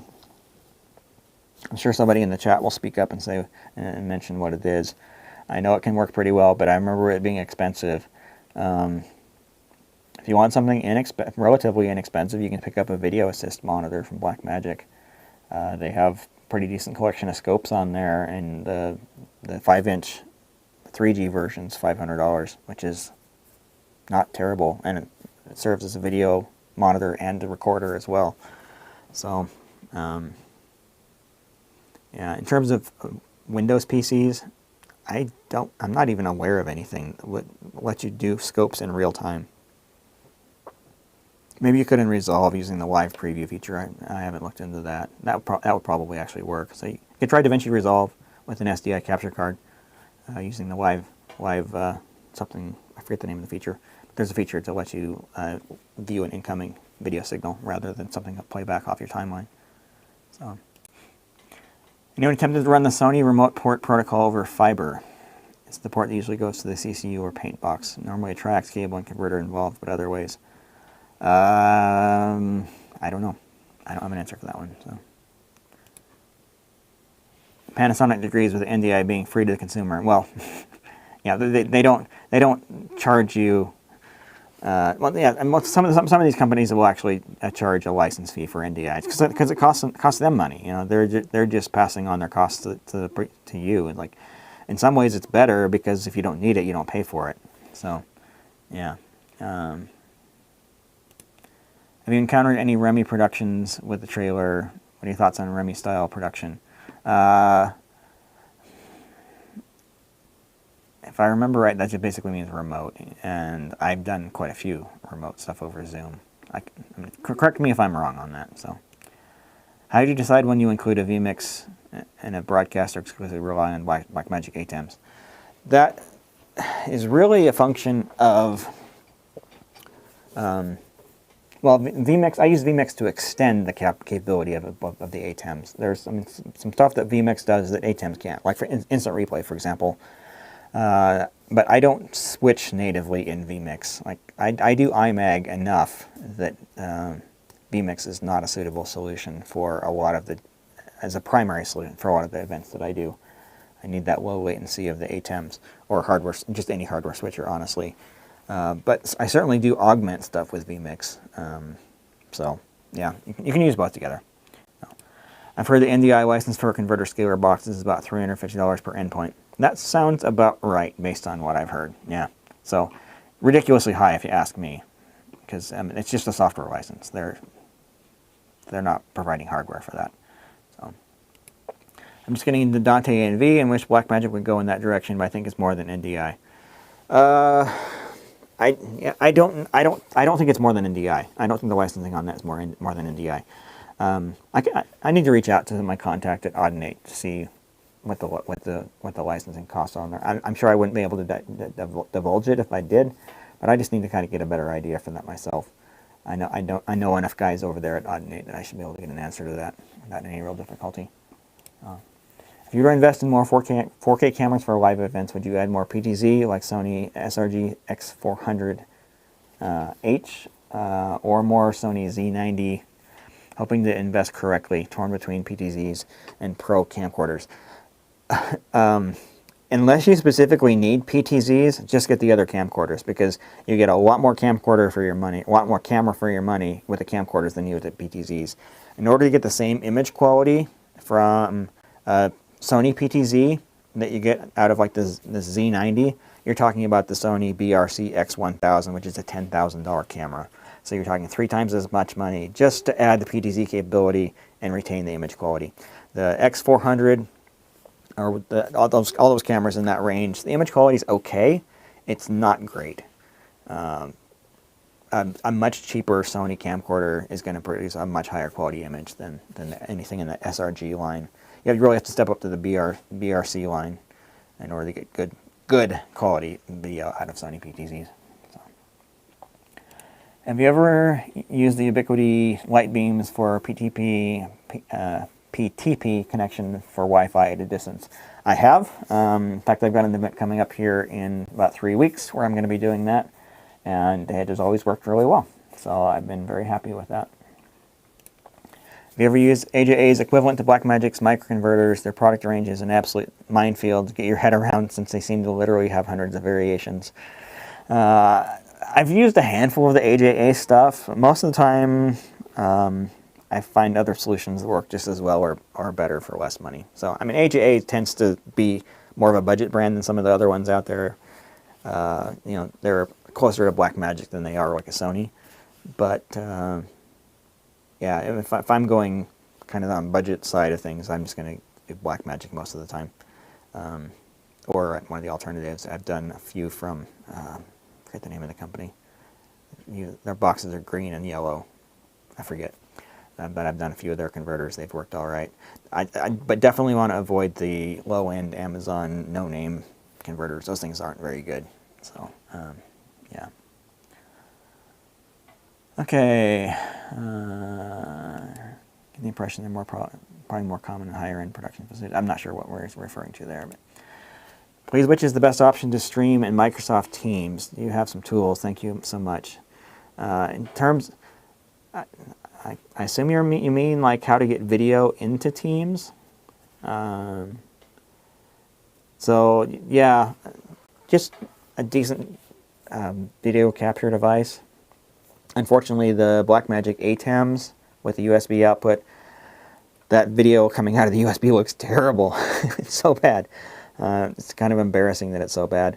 But pretty much any capture device is going to get you a decent option, even though like the super cheap ones you find on Amazon for gamers or whatever. Those tend to work fairly well. They work better than the ones that are built into the ATEMs. So, $10 donation. Thank you. Thank you for all you do, all the stellar education you provide. Sincerely, thank you. Well, I'm glad to do it. So, yeah, I learn from the community too. You know. Great. Scope box. That's the one. Nice. Thank you. I knew somebody would know which scope solution I was thinking about. So it's called Scope Box. It runs on the Mac. If you ever use an SSD for ATEM ISO recording that is not on BMD's recommended list, would you recommend sticking with the list? Their list is it's short, and they don't test everything that's out there on the market.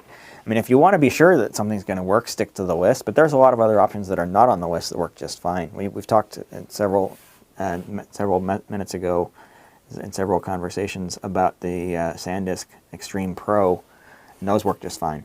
So, yeah. If you ever use an SSD, oh no, sorry, shame about NDI. It's magic. I can have all my cams and source in Touch Designer for live effects work. For small productions, NDI can work just fine. I mean, the big thing holding NDI back is the licensing cost. So, yeah. What Sony camcorders have parfocal lenses? All the camcorders do. Like as part of having a camcorder, they give you parfocal lenses. So it's something you just don't have to worry about when you buy a camera designed specifically for video. They just include parfocal lenses. So yeah, that's only an issue when you're trying to use photographic lenses on interchangeable lens video cameras.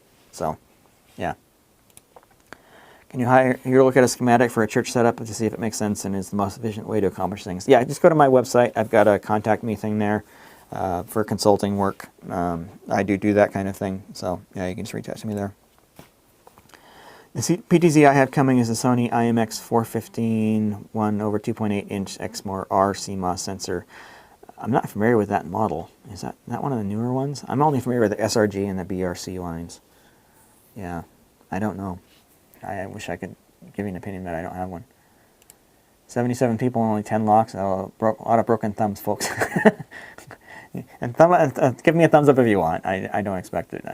I think most people who are going to come watch it are going to come watch it either way. So, although more thumbs up does mean more recommendations and show up in more people's notifications and feeds. So, I want to know if there's a possibility with my SuperSource to modify the separator direction of my PIP like YOLOBox Pro. It's a separator direction.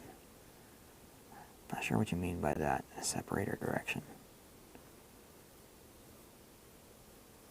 Yeah, clarify a little bit, and I'll try and answer. So, I miss any questions? I think I'm getting them all. How long have we been going here? An hour, nearly an hour 45. Actually, it is an hour 45 at this point.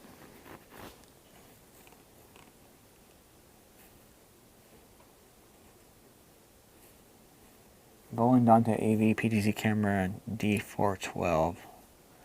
I don't know that one. So yeah. And thanks for the thumbs up reminder. I should probably remind people more often. Like that, any sort of. Let me explain a little bit how YouTube works. Any interaction that people do with videos, whether it be a thumbs up, a thumbs down, a like, a subscribe, comment, those things all help the YouTube recommend the engine to recommend videos to other people. So if you guys want these videos to have more exposure, be sure you're doing those things. Share, like, subscribe, comment. All of those things can make a big difference. So yeah, I mean, if I put out a video, 500 people watch it, but nobody interacts with it in any kind of way, YouTube's going to think that nobody is interested. So yeah,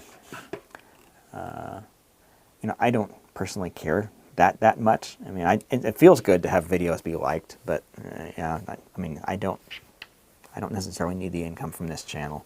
So, purchased 4 Ultra Studios for 4K stream capture or quad HDMI to SDI capture card to fast computer to capture independent streams for a post live stream edit. 4 Ultra Studios. That seems iffy to me. I would be more tempted to get like a Decklink Duo or Decklink Quad or the Decklink 8K Pro and put it in a Firewire enclosure. That's going to be more reliable and easier to deal with. So yeah, that would be my recommendation. I would try and keep the number of devices to a minimum, just for simplicity, and you never know when you get some compatibility issues with things. So, is the Sony Z90 good in low light? I hear people go both ways on this. I will say it's decent in low light. I would say compared to most other camcorders, small consumer size camcorders, it's quite good. Compared to like a big Sony broadcast camera, yeah, it's going to be lacking. Compared to a full frame DSLR or interchangeable lens camera of some sort, it's not as good in terms of low light. But at the same time, you know, I've got this Sony ZV-E10, which has a much larger sensor. It's got an APS-C size sensor in it, and it's clearly nowhere near as good in low light as my Z90V. Did the two side by side, and the image coming out of this ZV camera was much noisier, very clearly noisier, and less detail too. The sharpness on these Sony camcorders is amazing. So, you know, generally speaking, if someone is doing just video, a camcorder is going to be a better choice than like a DSLR style or a mirrorless camera. So, yeah. Would you be interested in doing a live stream with a couple other YouTubers? I'm always open to it, yeah. So, I mean, if I'm a good fit, then certainly, yeah, reach out. You can reach me through my website or whatever. So, need to feed the algorithm, yes. Yes, so. 2 a.m. in Sweden, wow. I'm glad to help. Sleep well. 2 a.m. is getting pretty late, so. Wondering if you still use Genlock reference M when doing your video camera setup for live events. I have not used Genlock in more than a decade.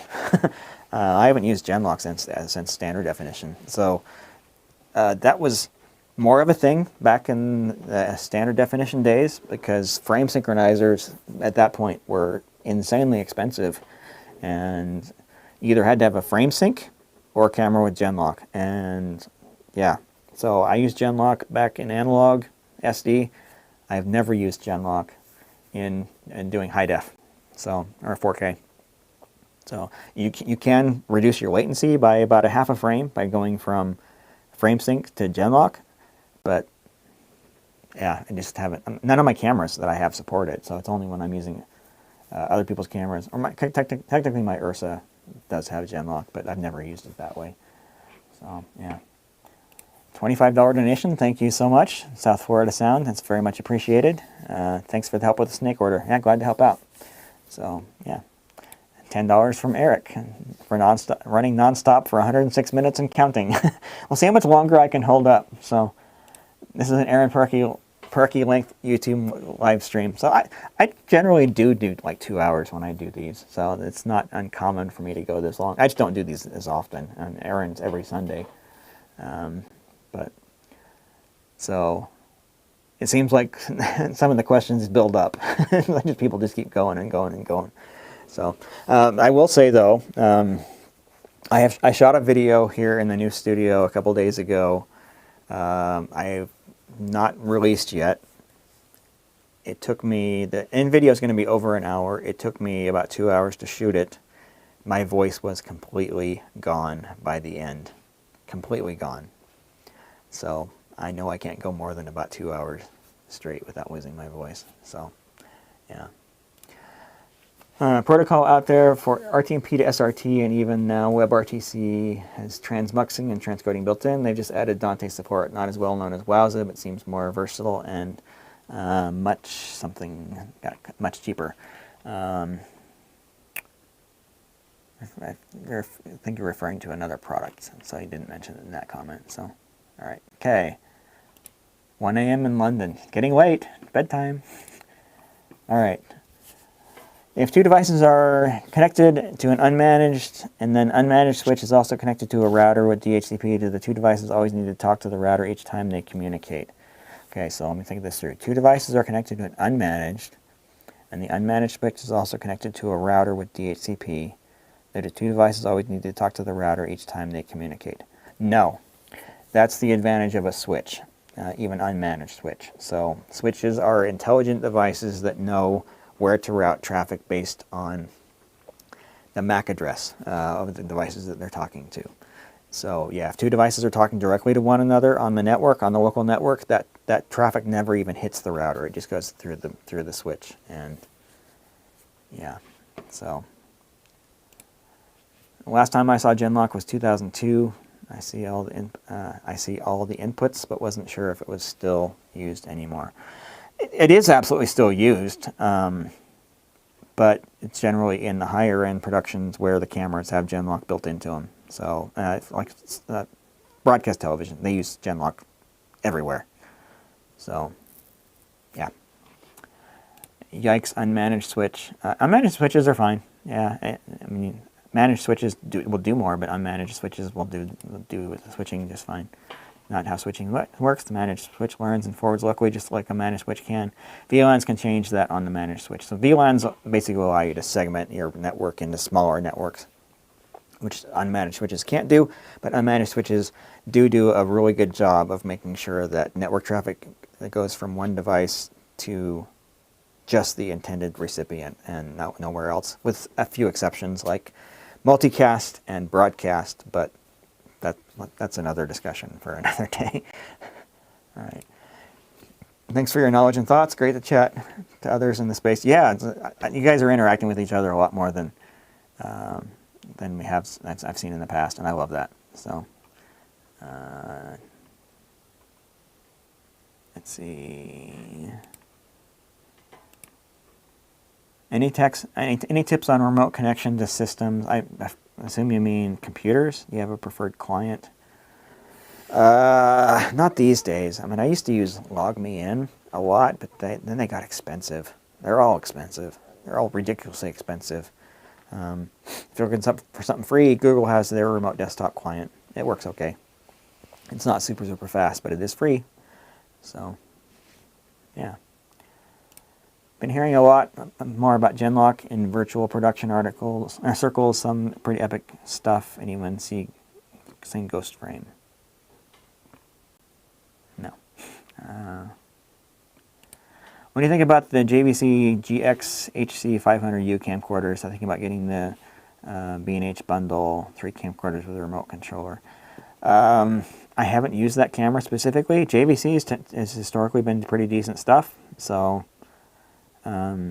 I think that's their inexpensive one, if I remember right. Again, I haven't used a JVC camera in a long time. I've been exclusively Sony myself for quite a number of years now. I used to be Panasonic, early 2000s. I did all Panasonic. But yeah, I've never been an owner of any JVCs, or a significant amount of JVC stuff. I used to use their VCRs. Their VCRs were great. So, how to set up and run turnkey server with WebRTC video audio streaming. Appreciate your help always. Getting kind of out of my realm of expertise on that one. You'd want some sort of... Well, WebRTC is generally computer-based, which means if you're like trying to run remote cameras, you'd probably be running the camera into a computer. I would prefer SRT for that solution. And yeah, so I'm probably not the right one to answer that question. Maybe somebody else in the chat can jump in. Remote connection free parsec. I know that's something that is used heavily in the gaming community, so yeah. Why is it so hard finding 10 gigabit switches with about 8 to 10 ports, each port being 10 gigabits? Because the hardware is expensive. They're trying to meet a price point. And there are a zillion options out there that provide that capability. They just get more expensive. So, yeah. AnyDesk remote is good. Okay, that's one I haven't tried myself. So, yeah, another recommendation for Parsec for remote control. Yeah, personally, I use Google Remote Desktop because I already have a Google account, and yeah, it's nice and easy. But I've heard a lot of people talk about Parsec as well. So, yeah, it's a decent option there. I'm caught up again. Wow. So,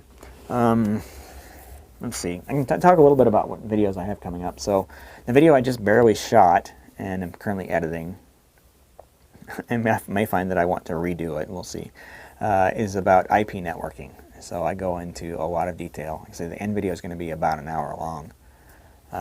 So anybody who's learning how to do computer networking and you want to learn IP addresses, etc., I've got that video coming out hopefully before too long. I don't know when I'm going to finish editing it, but hopefully before too long. So yeah. And then what else? I'm planning on doing a video on monitors, video monitors. Some reason I've seen a lot of people asking questions about monitors for doing live production type stuff, and based on some of the productions that I've been a part of, I can see that a lot of people need help in choosing decent quality monitors. So I'm planning on doing a video on that. Again, I'm going to be doing the tour of this studio room, just this one room here, pretty soon. So there's that. I'd have to look at my spreadsheet and see what else I've got coming up. But those are going to be the highlights, like the ones that are coming up here before too long. So, Ghost Frame allows each camera in space to see something different on a high refresh rate LED wall. Also agree on parsec for remote desktop. Yeah. So, but the super nice thing about having this studio down here in the basement is I'm going to be able to produce a lot more videos. It's just so much easier to just walk down the stairs rather than setting up my trailer, especially this time of year where it's getting hot outside. It's always at least 20 degrees warmer inside the trailer than it is outside, and we're getting into weather now where it's getting close to 80 degrees here, which means step inside the trailer, it's 100 degrees or warmer. And even using the air conditioner, turn on the air conditioner, it only brings the temperature down by about 10 degrees per hour. So 100 degrees, if I want it to be comfortable, get down to 60, that's 4 hours of running the air conditioner. And then I can only shoot for a few minutes before it gets hot again. So yeah, the trailer is just not a great option for shooting videos this time of year. And so yeah, the studio is going to make that much, much, much easier. So yeah. I asked this before, but we only read the second part of my comment, so it didn't make sense. Let's see. Have you encountered a Nimble Streamer, a powerful media server by Soft Vellum? A lot cheaper than Wowza and streams more versatile. I'm not familiar with it, so no, I can't comment on it. So many people know about it, and it's not one I've encountered. So that tour of the production truck you did recently was something. I think you're probably referring to the 4K HDR truck that I shot last year at NAB. So that's been over a year ago now. That was a super fun video to work with, and they've been some good people. They actually sent me a Christmas card, and they email me from time to time. They seem like good people, good hardworking people that know what they're doing, do good hard work. So, all right. I know the AC is going to make producing videos easier. Yeah, for sure. And it's actually cold in this room. I should be wearing a long sleeve shirt. If I was going to guess, I'd say it's probably in the low 60s in this room. And that's with the AC vent closed. So VNC works great for remote desktop. VNC is not my favorite solution. So yeah. Does 2110 require a 100 gig network? Now, 2110 only requires a network as fast as what you need for the video that you're going to be producing. So if you're only running one HD stream, you can do that on a 10 gig network, no problem. So since 2110 is uncompressed, the amount of data that you're sending over the network is roughly the same as the amount of data that you'd be sending over SDI. So for example, 1080p at 60 frames per second is going to be about 3 gigabits per second. So you'll be able to do 3 of those over one single network connection. But that said, and I'm going to save some of this for the video when I eventually release it, you can have a whole bunch of those going into a single 10 gig switch. You only need enough bandwidth on each connection for the number of video signals it's going to be going over that particular connection. So you could have a 10 gig switch with 8 ports on it, and you have 4 of those ports with 3 video sources each. each one 3 gigabits, so 9 gigabits for each one of those going into one of those ports, and you're not going to be overloading the switch. It's going to be able to handle that. You only have to have enough bandwidth for the signals that are on one given connection. So a 10 gig network can work fairly well for 2110 in HD. So yeah, I'll explain all that when I get around to making that video. So would the Sony AX53 have better image quality compared to the SRG300 or PTZs in general, or roughly equal? I would say the AX53 image quality is slightly better than the SRG300. So not a lot better, but it is better. So yeah, and PTZs, the thing is, like, PTZs have come a long way since I purchased mine. They've gotten a lot better. So something newer than the SRG300 is going to be considerably better than the SRG300. Now, the main reason I haven't replaced mine is because I don't use them for a lot of critical events that often. So if I get hired for another event where high quality PTZ is essential, I'll pick up some newer ones. So there's a possibility I never use my 300s again. So yeah. Okay. When I was reading, the 2110 cards are 10 gig with 1080p stream using about 1 gigabit per stream.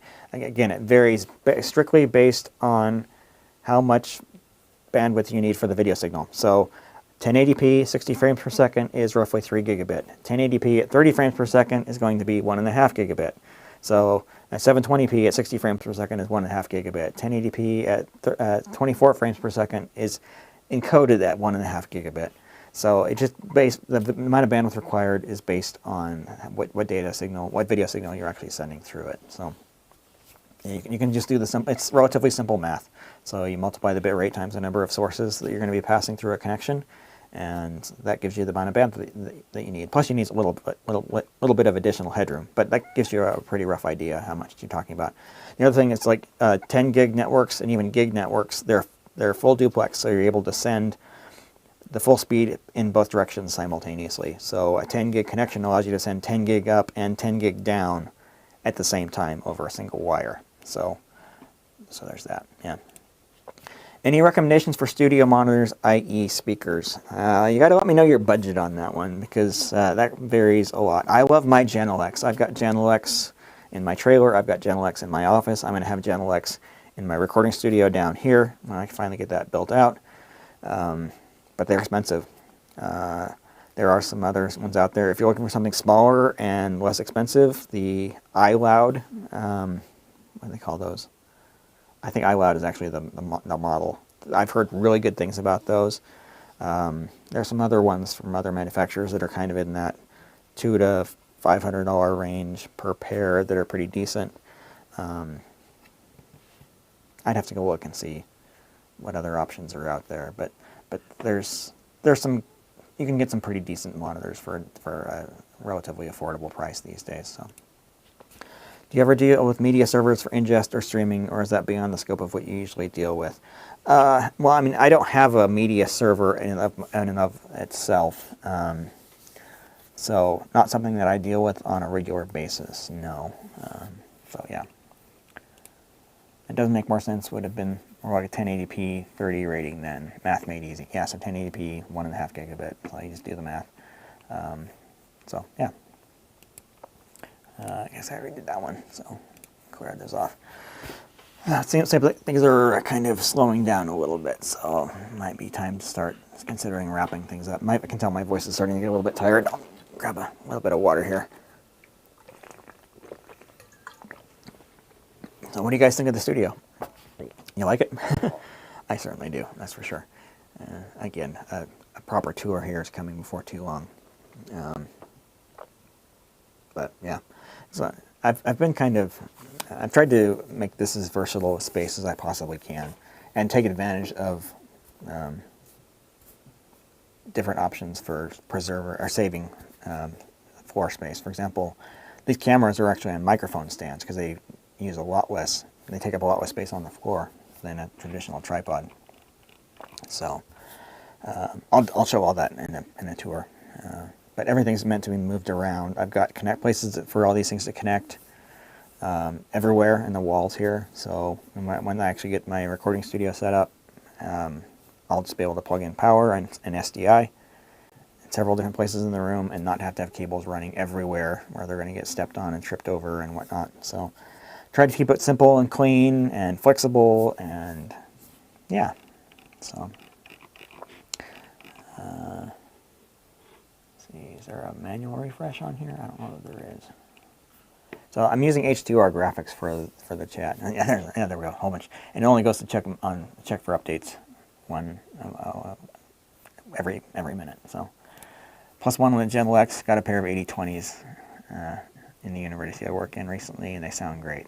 They match the bigger ones so well. Yeah, that's the nice thing about the Gen X. Like, you can get the small one, the big one, the sound signature is the same. Just get a little bit a little more fullness on the bigger ones, a little more volume. But overall sound signature, spot on from one model to the next. So, all right, thank you for your time. Appreciate the chat. Glad to help out. Glad to be online and talking to you guys. So, what is the difference between Blackmagic's new release IP microinverter and the original model from years ago that seems to have disappeared from the site now? Well, the newer ones use the IP 2110 or 2110 IP protocol. The original ones used a different protocol. It's called TICO.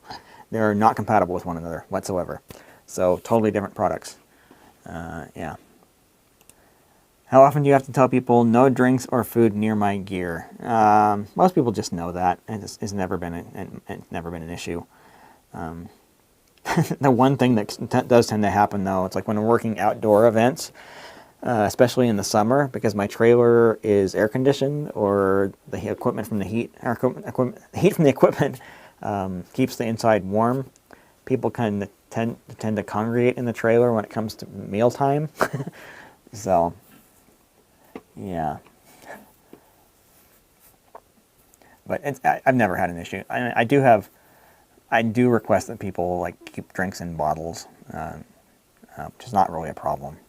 You know, I don't want to see any open cups where someone can knock it over and spill something all over the place. I prefer bottles, especially with water. You know, the bottles that automatically close. So if you knock them over, not spilling anything. So yeah. Thank you. So glad to see you live. The studio looks so awesome. Background ambience lighting looks awesome. Thank you. Yeah, so I wanted to go for a very different look in here compared to what I've done with the trailer. So I will mention, though, that videos from the trailer have not disappeared. I will still be doing videos from the trailer. It's just going to be so much easier to shoot down here. The trailer is still going to be super handy for when I need to show how a piece of equipment interacts with a large switching setup, or a bunch of monitors, or a bunch of cameras, or whatever. My basement studio here is never going to be as fully decked out as what my trailer is. So, yeah, the videos from the trailer are not going away. All right, new studio is great. Well done, thank you. Thanks for advice and input. Glad to help where I can. Being able to leave things hooked up is the biggest plus to the studio space. I know Ryan Somerville has to always set up tear down for his recordings. Yeah, and that's what I used to do when I first started this channel. And honestly, it takes a lot of the incentive away doing videos when you have to go to all that extra effort. So, yep. Thanks for your help. Glad to help.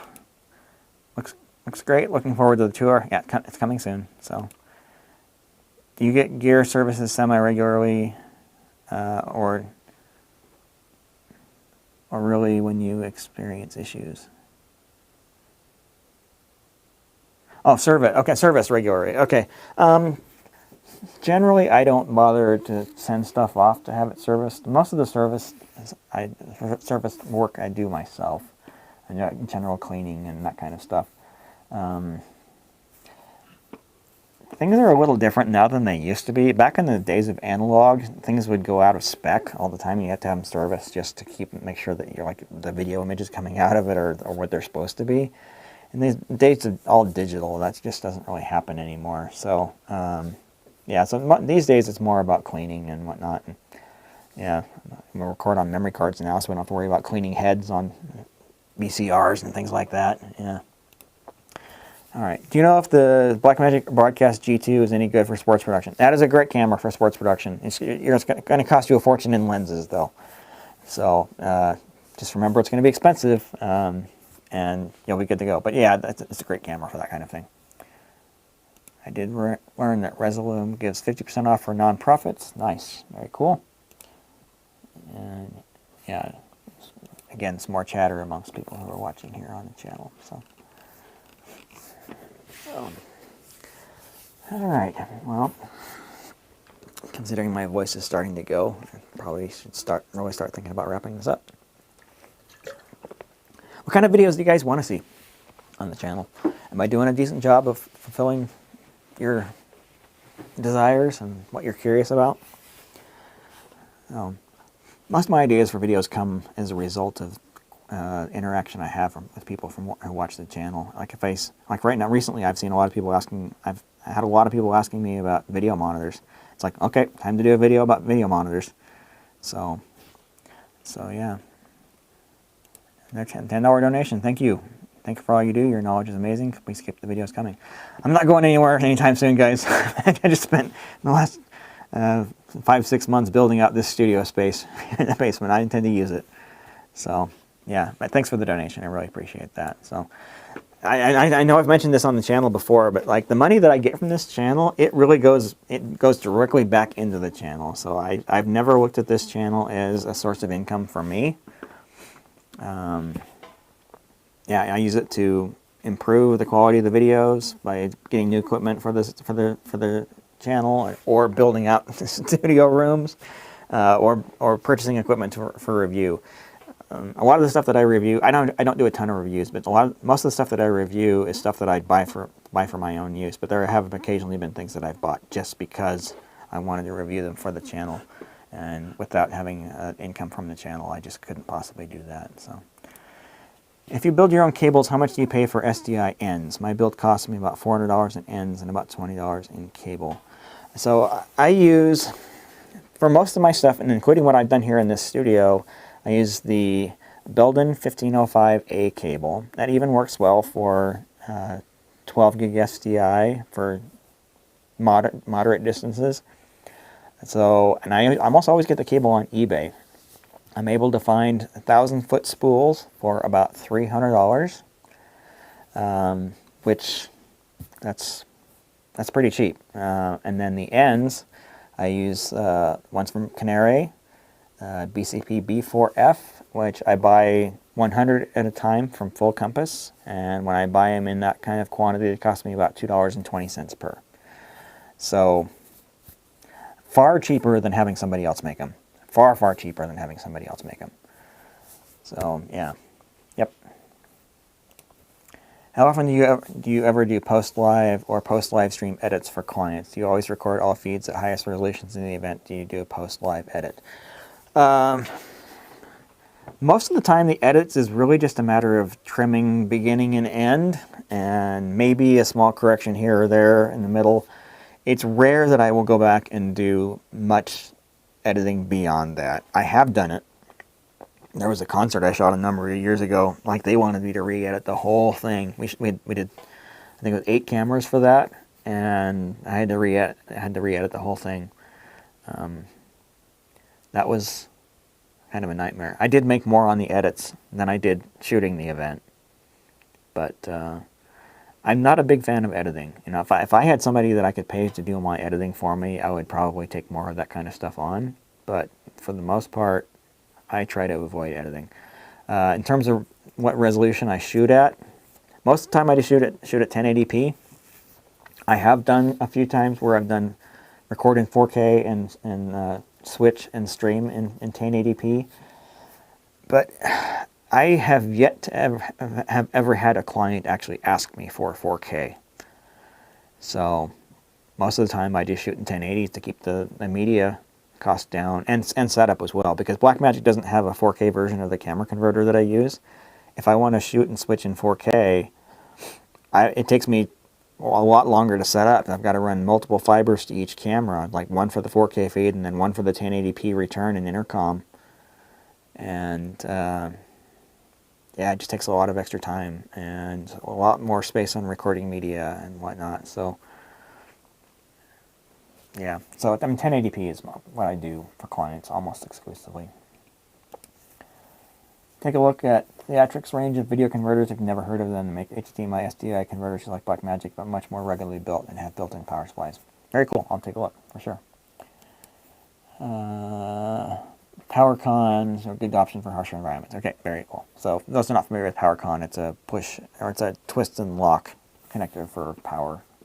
So very nice. What device would you recommend for H.265 recording? And Blackmagic, their higher end HyperDeck products will do that. Like the HyperDeck Studio Pro 4K will do that, and their HyperDeck Extreme will. There are other devices out there, but you're getting into more money. So if budget is a concern, I would just probably get one of those. I wish I had more time to watch all the videos. I like the content, would like to have time to finish watching the Video Hub control interface video. So, yeah. Got to make time if something's important to you, I guess. Gosh, so many things. The SMPTE 2110 is the only newish thing I can think of, but H.265 2 has Andreas mentioned. So, yeah. H.265, I don't know if that justifies the whole video. Just another video format these days. So, I like the behind-the-scenes video at events. Your how-tos showing off how showing the gear is great. I still shoot behind-the-scenes whenever I can, but I've kind of decided that those are not of interest to the general public, and so I put them behind sort of the paywall of YouTube members and Patreon. So, when I do behind-the-scenes videos, I do make those available to the paying members rather than putting them on the public, out for the public. So, yeah. Another donation from Dove House. Thank you so much. And my gosh, you guys are going crazy with the donations. Appreciate it so much. So, +1 for the more BTS videos at events. I do them whenever I can. That's the thing. Like, there's sometimes the clients don't want me to do that, and other times we just don't have the time. You know, if we're in a situation where I'm scrambling just to get everything up and working before an event starts, obviously I can't shoot a BTS for that. So, but I do them whenever I can. I really do. It's something I think about every time I shoot an event. It's just whether I can pull it off or not. But as much as anything, it's clients not wanting. You know, it's private events that they don't want any sort of footage out into the public. I have a little more freedom. Since I make those videos only available to paying members rather than public. So I'm able to do some BTS because of that I wouldn't be able to do otherwise, but for the most part, yeah, I do them whenever I possibly can. So thanks so much for the knowledge sharing and explaining. Your videos are always excellent. Thank you very much. So I try to do videos that are a little bit different than whatever other YouTubers are doing, especially in this space. A lot of times when I see that like Aaron or John or Ryan or anybody has already done a video on something, I just very often don't even bother. It's like, you guys have already seen the videos about this stuff and you don't need to hear from me on those. But I think I have a different perspective because I'm out doing events for clients more than any of those other guys are. With the possible exception of Ryan Summerfield. I think he probably actually has more events than I do. But yeah. Miss writing down the SDI end model numbers were called.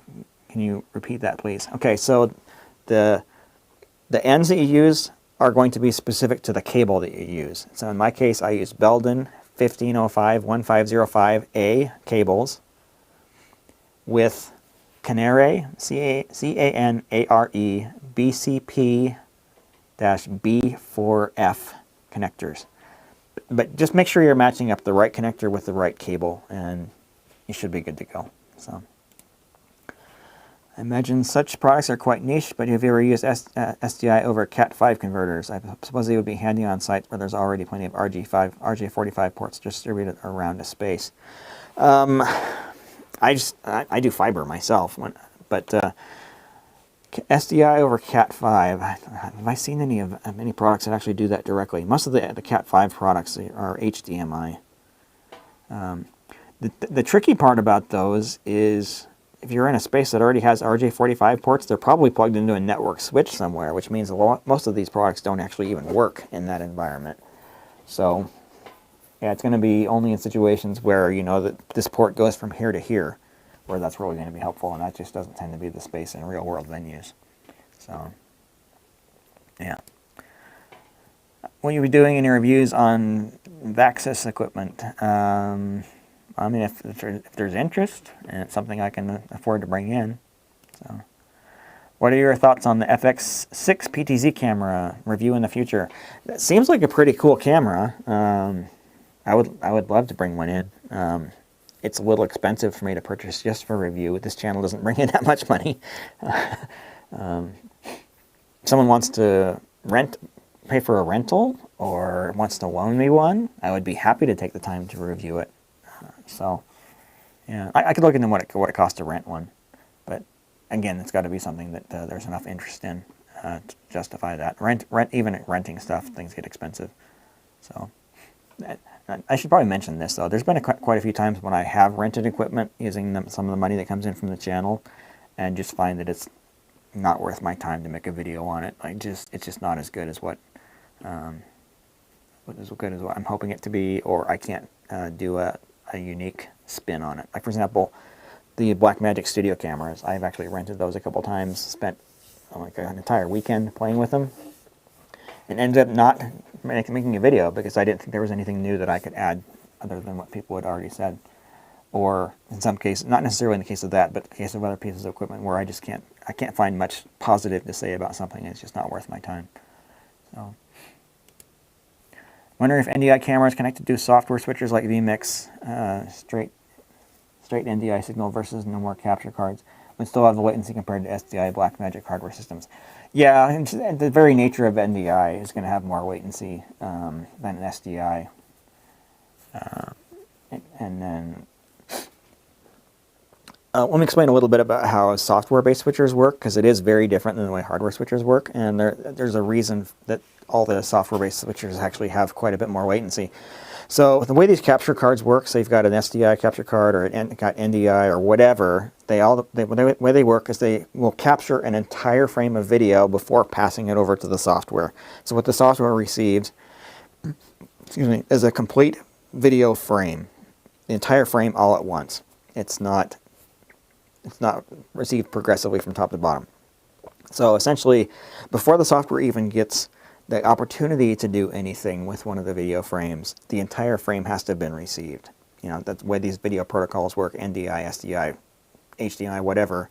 They're sent top to bottom, left to right, right? So there is some period of time, generally the length of the frame, so 30 frames per second, it takes about a 30th of a second for that video frame to come in. And then all that entire frame is then received by the software, and at that point it can start to do some processing on that. The amount of time it takes to process that is going to vary a lot based on what CPU, what GPU, what memory you have. And then once it's done its processing, whether that's passing it straight through or doing a dissolve with another video source or scaling it to be a window on top of another video source, whatever, it's going to take some time to do that. It's not an instantaneous thing. The video takes up a lot of data, and there is a noticeable amount of time to process that, especially if you're doing scaling and rotation, those kinds of things.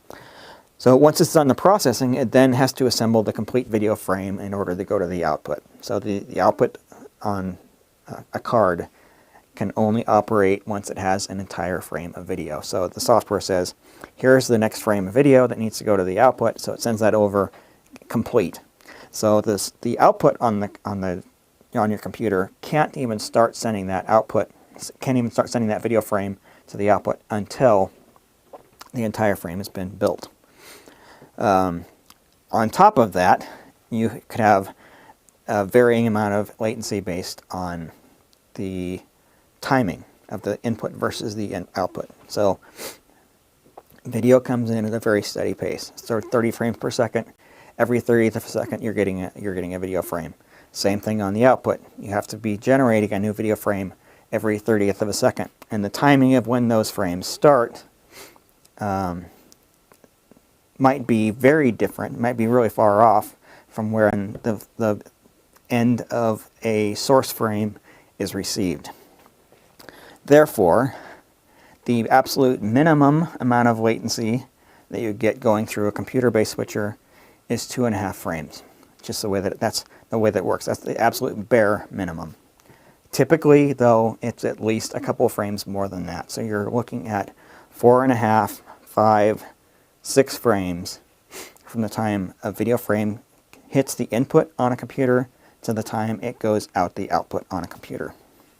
A hardware switcher, like an ATEM, doesn't have those limitations.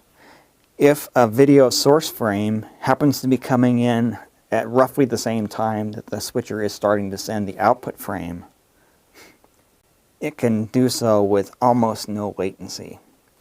But again, that's going to vary based on the timing of your source versus the timing of your output. I forget the number of lines that Blackmagic requires to basically start sending an input frame to the output frame immediately, but it's relatively low. That's the advantage of a hardware switcher. As such, the average latency on an ATEM switcher is 1/2 of a frame, which basically means it could be immediate, or there might be up to 1 frame of delay in order to compensate for the difference in timing between the source frame and the output frame.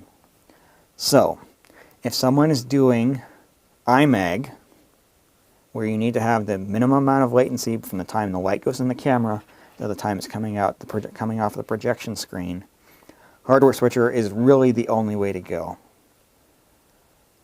Software-based switchers just add too much latency on top of everything else, because every piece of equipment in a digital video production system has some amount of latency. Most of these cameras that we use have about 2 frames of latency. Sometimes it's more. There are a few that it's a little less. If you've got a gen-locked camera, that usually gets it down closer to 1 frame, but there is still some latency there. And then you might have signal converters somewhere along the way, especially if you're going to a projector which requires an HDMI video source. You've got another converter going on there. And then the projectors themselves have probably at least a couple of frames of latency. So if you start figuring out the amount of latency from the time the light goes in the camera to the time the light bounces off the projection screen, you might be 10 frames out if you're using a software switcher. If you're using an ATEM, you can get that down to about 5 to 6 frames. The other thing I should mention is that when you're shooting in higher frame rates, like 60 frames per second versus 30 or 25 or 24, the total amount of time in real world time on the clock is considerably shorter, though not half, but it's considerably shorter than it is if you're shooting at 24 or 30 or 25 or whatever. So anyway, long answer is that anytime you're using a computer in order to do any sort of video switching, you've got several additional frames of latency just because of the inherent way that those systems work. If someone produced a computer-based switcher that did a lot of the same buffering that the ATEM switchers did, you could get that down. But anytime you've got video going through the computer CPU or GPU, you've got that inherent delay capturing the entire frame before it's passed along for processing, the time to process that, and then the time to waiting until the start of the next output frame before it can even start to output that frame. So I hope that clears it up a little bit. And that's one of the reasons that I've not been a big fan of NDI for a lot of the workflows that I work in, because NDI means you're getting computers involved in the process, and you're getting all that inherent latency that comes with working with a computer-based system versus a hardware switcher. So I hope that answers the question. It's a long explanation, but that really is why I stick with hardware switchers more than anything else. So, okay, for your patch panels, which patch cables do you use? I just use whatever I can find on eBay. So yeah, whatever it is. Yes, cables are fussy about having ends match. Impedance, weirdness, and falling off the cable are prevalent if they are mismatched. Yeah, absolutely. You have to have a proper match. So yeah, got it. Belden 5005A and Canary BCP B4F. Yes, those are the ones that I use. So they make cable that's meant for higher bandwidth. They make cable that's more flexible, but for what I do, that's been the best combination, the best balance between all the differences that are out there. So I need to drink water here.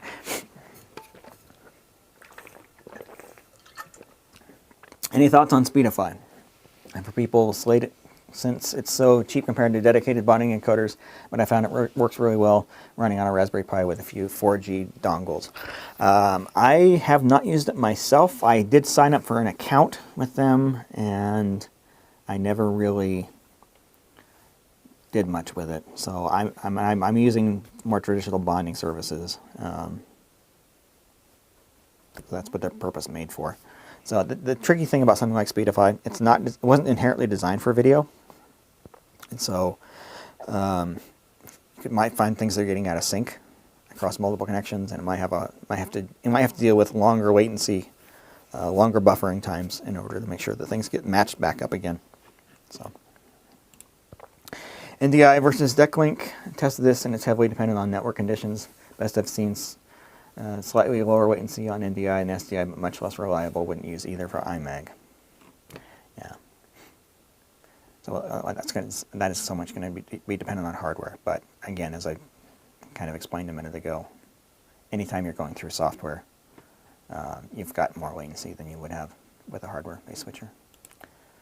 BirdDog. Tested one BirdDog P200, which has 3G SDI and full NDI. Is much higher latency than regular NDI, but that's what they're pushing these days.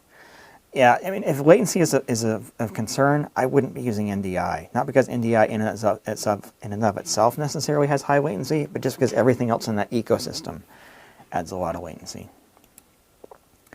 Not sure if it really exists in the US, but the Van Dam cables are the gold standard for video audio and tour grade Cat 6 here in the UK. Is Belden the brand of choice over there? And Belden is one of the choices. Belden makes great cables. Canary makes great cables. There's a lot of different options. So, yeah. Thanks for the stream. Found it by accident. YouTube doesn't notify well. I'm happy to support those who spread good knowledge. Thank you so much. Really appreciate it. So, I'm going to be able to buy something nice for the channel with all the donations you guys are sending in here today. I really appreciate it. Thank you for recommending some long-range wireless video transmitter. Or Kenny recommends some long-range video wireless transmitter. I don't necessarily know that I have a great recommendation. I know that Cinegears makes some long-range stuff. You have to get into crazy antennas, but yeah, there are some options out there. So. For latency, and each interface device is adding frames and a percent of a frame. Reminds me of lenses where the air surface multiply and build up on complex zoom lenses affecting color, speed, all that. Yeah, there's definitely some correlation there as well. So the weakness with Speedify is that the encoder is not aware of network charges. LiveView does, although much more expensive. So LiveView is a flat rate though, if I remember right. Yeah, the recommendation there on the wireless system. So, okay. All right, guys. So I'm going to try and wrap this up here in like the next 5 minutes. So let's get your last questions in, and we'll get this stream wrapped up. So now I've been going for 2 hours and 2.5 hours. So quite a while. I think that is probably a record for a live stream where I take questions. So yeah. If you have any ideas for rack mounting a bunch of Blackmagic microconverters? I would probably just get a generic rack shelf and then either use dual lock connectors from Scotch or 3M, or I found that just the little right angle metal brackets that you find at like hardware stores can do a really good job of mounting those things. Very often the screws that come as part of the case of the microconverters or mini converters or whatever will fit in those holes and are long enough that you can just take and put one of these right angle brackets in between the screw and the case of those products, and then you'll be able to screw that down to just a kind of a generic shelf. There is a company that makes a shelf specifically for the mini converters, but I bought one and I didn't love it. So I don't know that I would actually recommend it. I can't remember the name of the brand off the top of my head, but they make one that's meant to hold 4 mini converters. I don't know if it's big enough, or if the spacing on the brackets is wide enough that you'd be able to do 8 microconverters in it or not. Maybe. I'd have to check for sure. Yeah. Another donation. Thank you so much. I appreciate it so much. Yeah. Yeah, I'm going to be able to actually get something decent to bring in for review. All these donations you guys are providing. Thank you, thank you, thank you. All right, so go another couple minutes here. My voice is really getting tired. Not quite used to talking this long. I certainly don't ever talk this long as part of my normal day-to-day life, that's for sure. I'm actually a pretty quiet guy. I don't have a lot to say most of the time. No video idea. Would love to see how a Blackmagic 2110 IP converter stream compares to NDI and our rock-solid hardware SDI, especially for live iMag applications.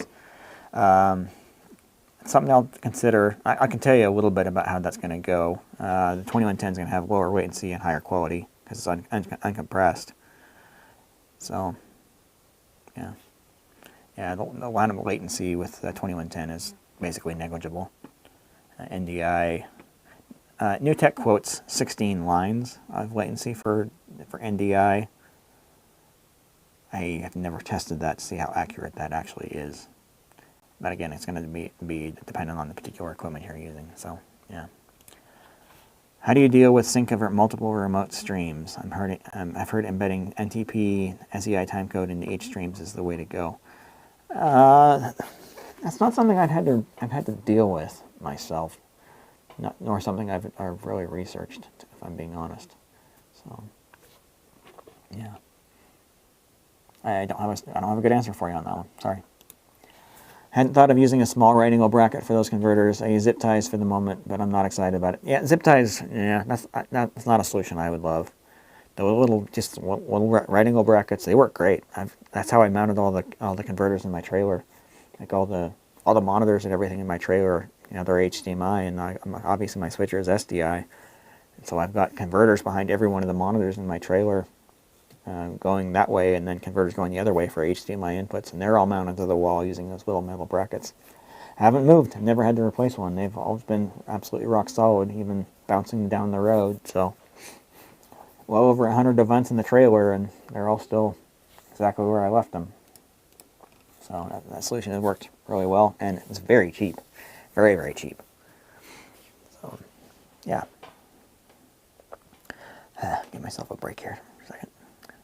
So, okay. Yeah, I think we're just about 5 minutes, so I'll give it another 30 seconds, and if no more questions come in, I'm going to wrap it up. But thanks guys for watching. It seems like some of you have stayed for the entire duration, 2.5 hours worth. Appreciate the views, appreciate the likes, and definitely very much appreciate the donations you guys have been providing. This is definitely a first to have that kind of volume come in. I mean, I've gotten an occasional donation here and there on some of the live streams, but never this many. So, yeah, it's quite a few. Very much appreciated. So, okay, looks like that's going to be about it. So, again, thanks everybody for watching. Stay tuned for other videos coming up here before too long. A lot of cool stuff in the works. I think probably the most exciting thing coming up here before too long is a tour of this new studio space. So, yeah, I'll be shooting that here probably about the next week or so. Got one more thing that I want to do to the room before I do that. So, yeah. But anyway. Okay, well, thanks everybody for watching. Thanks for subscribing. Thanks for sharing. Thanks for liking.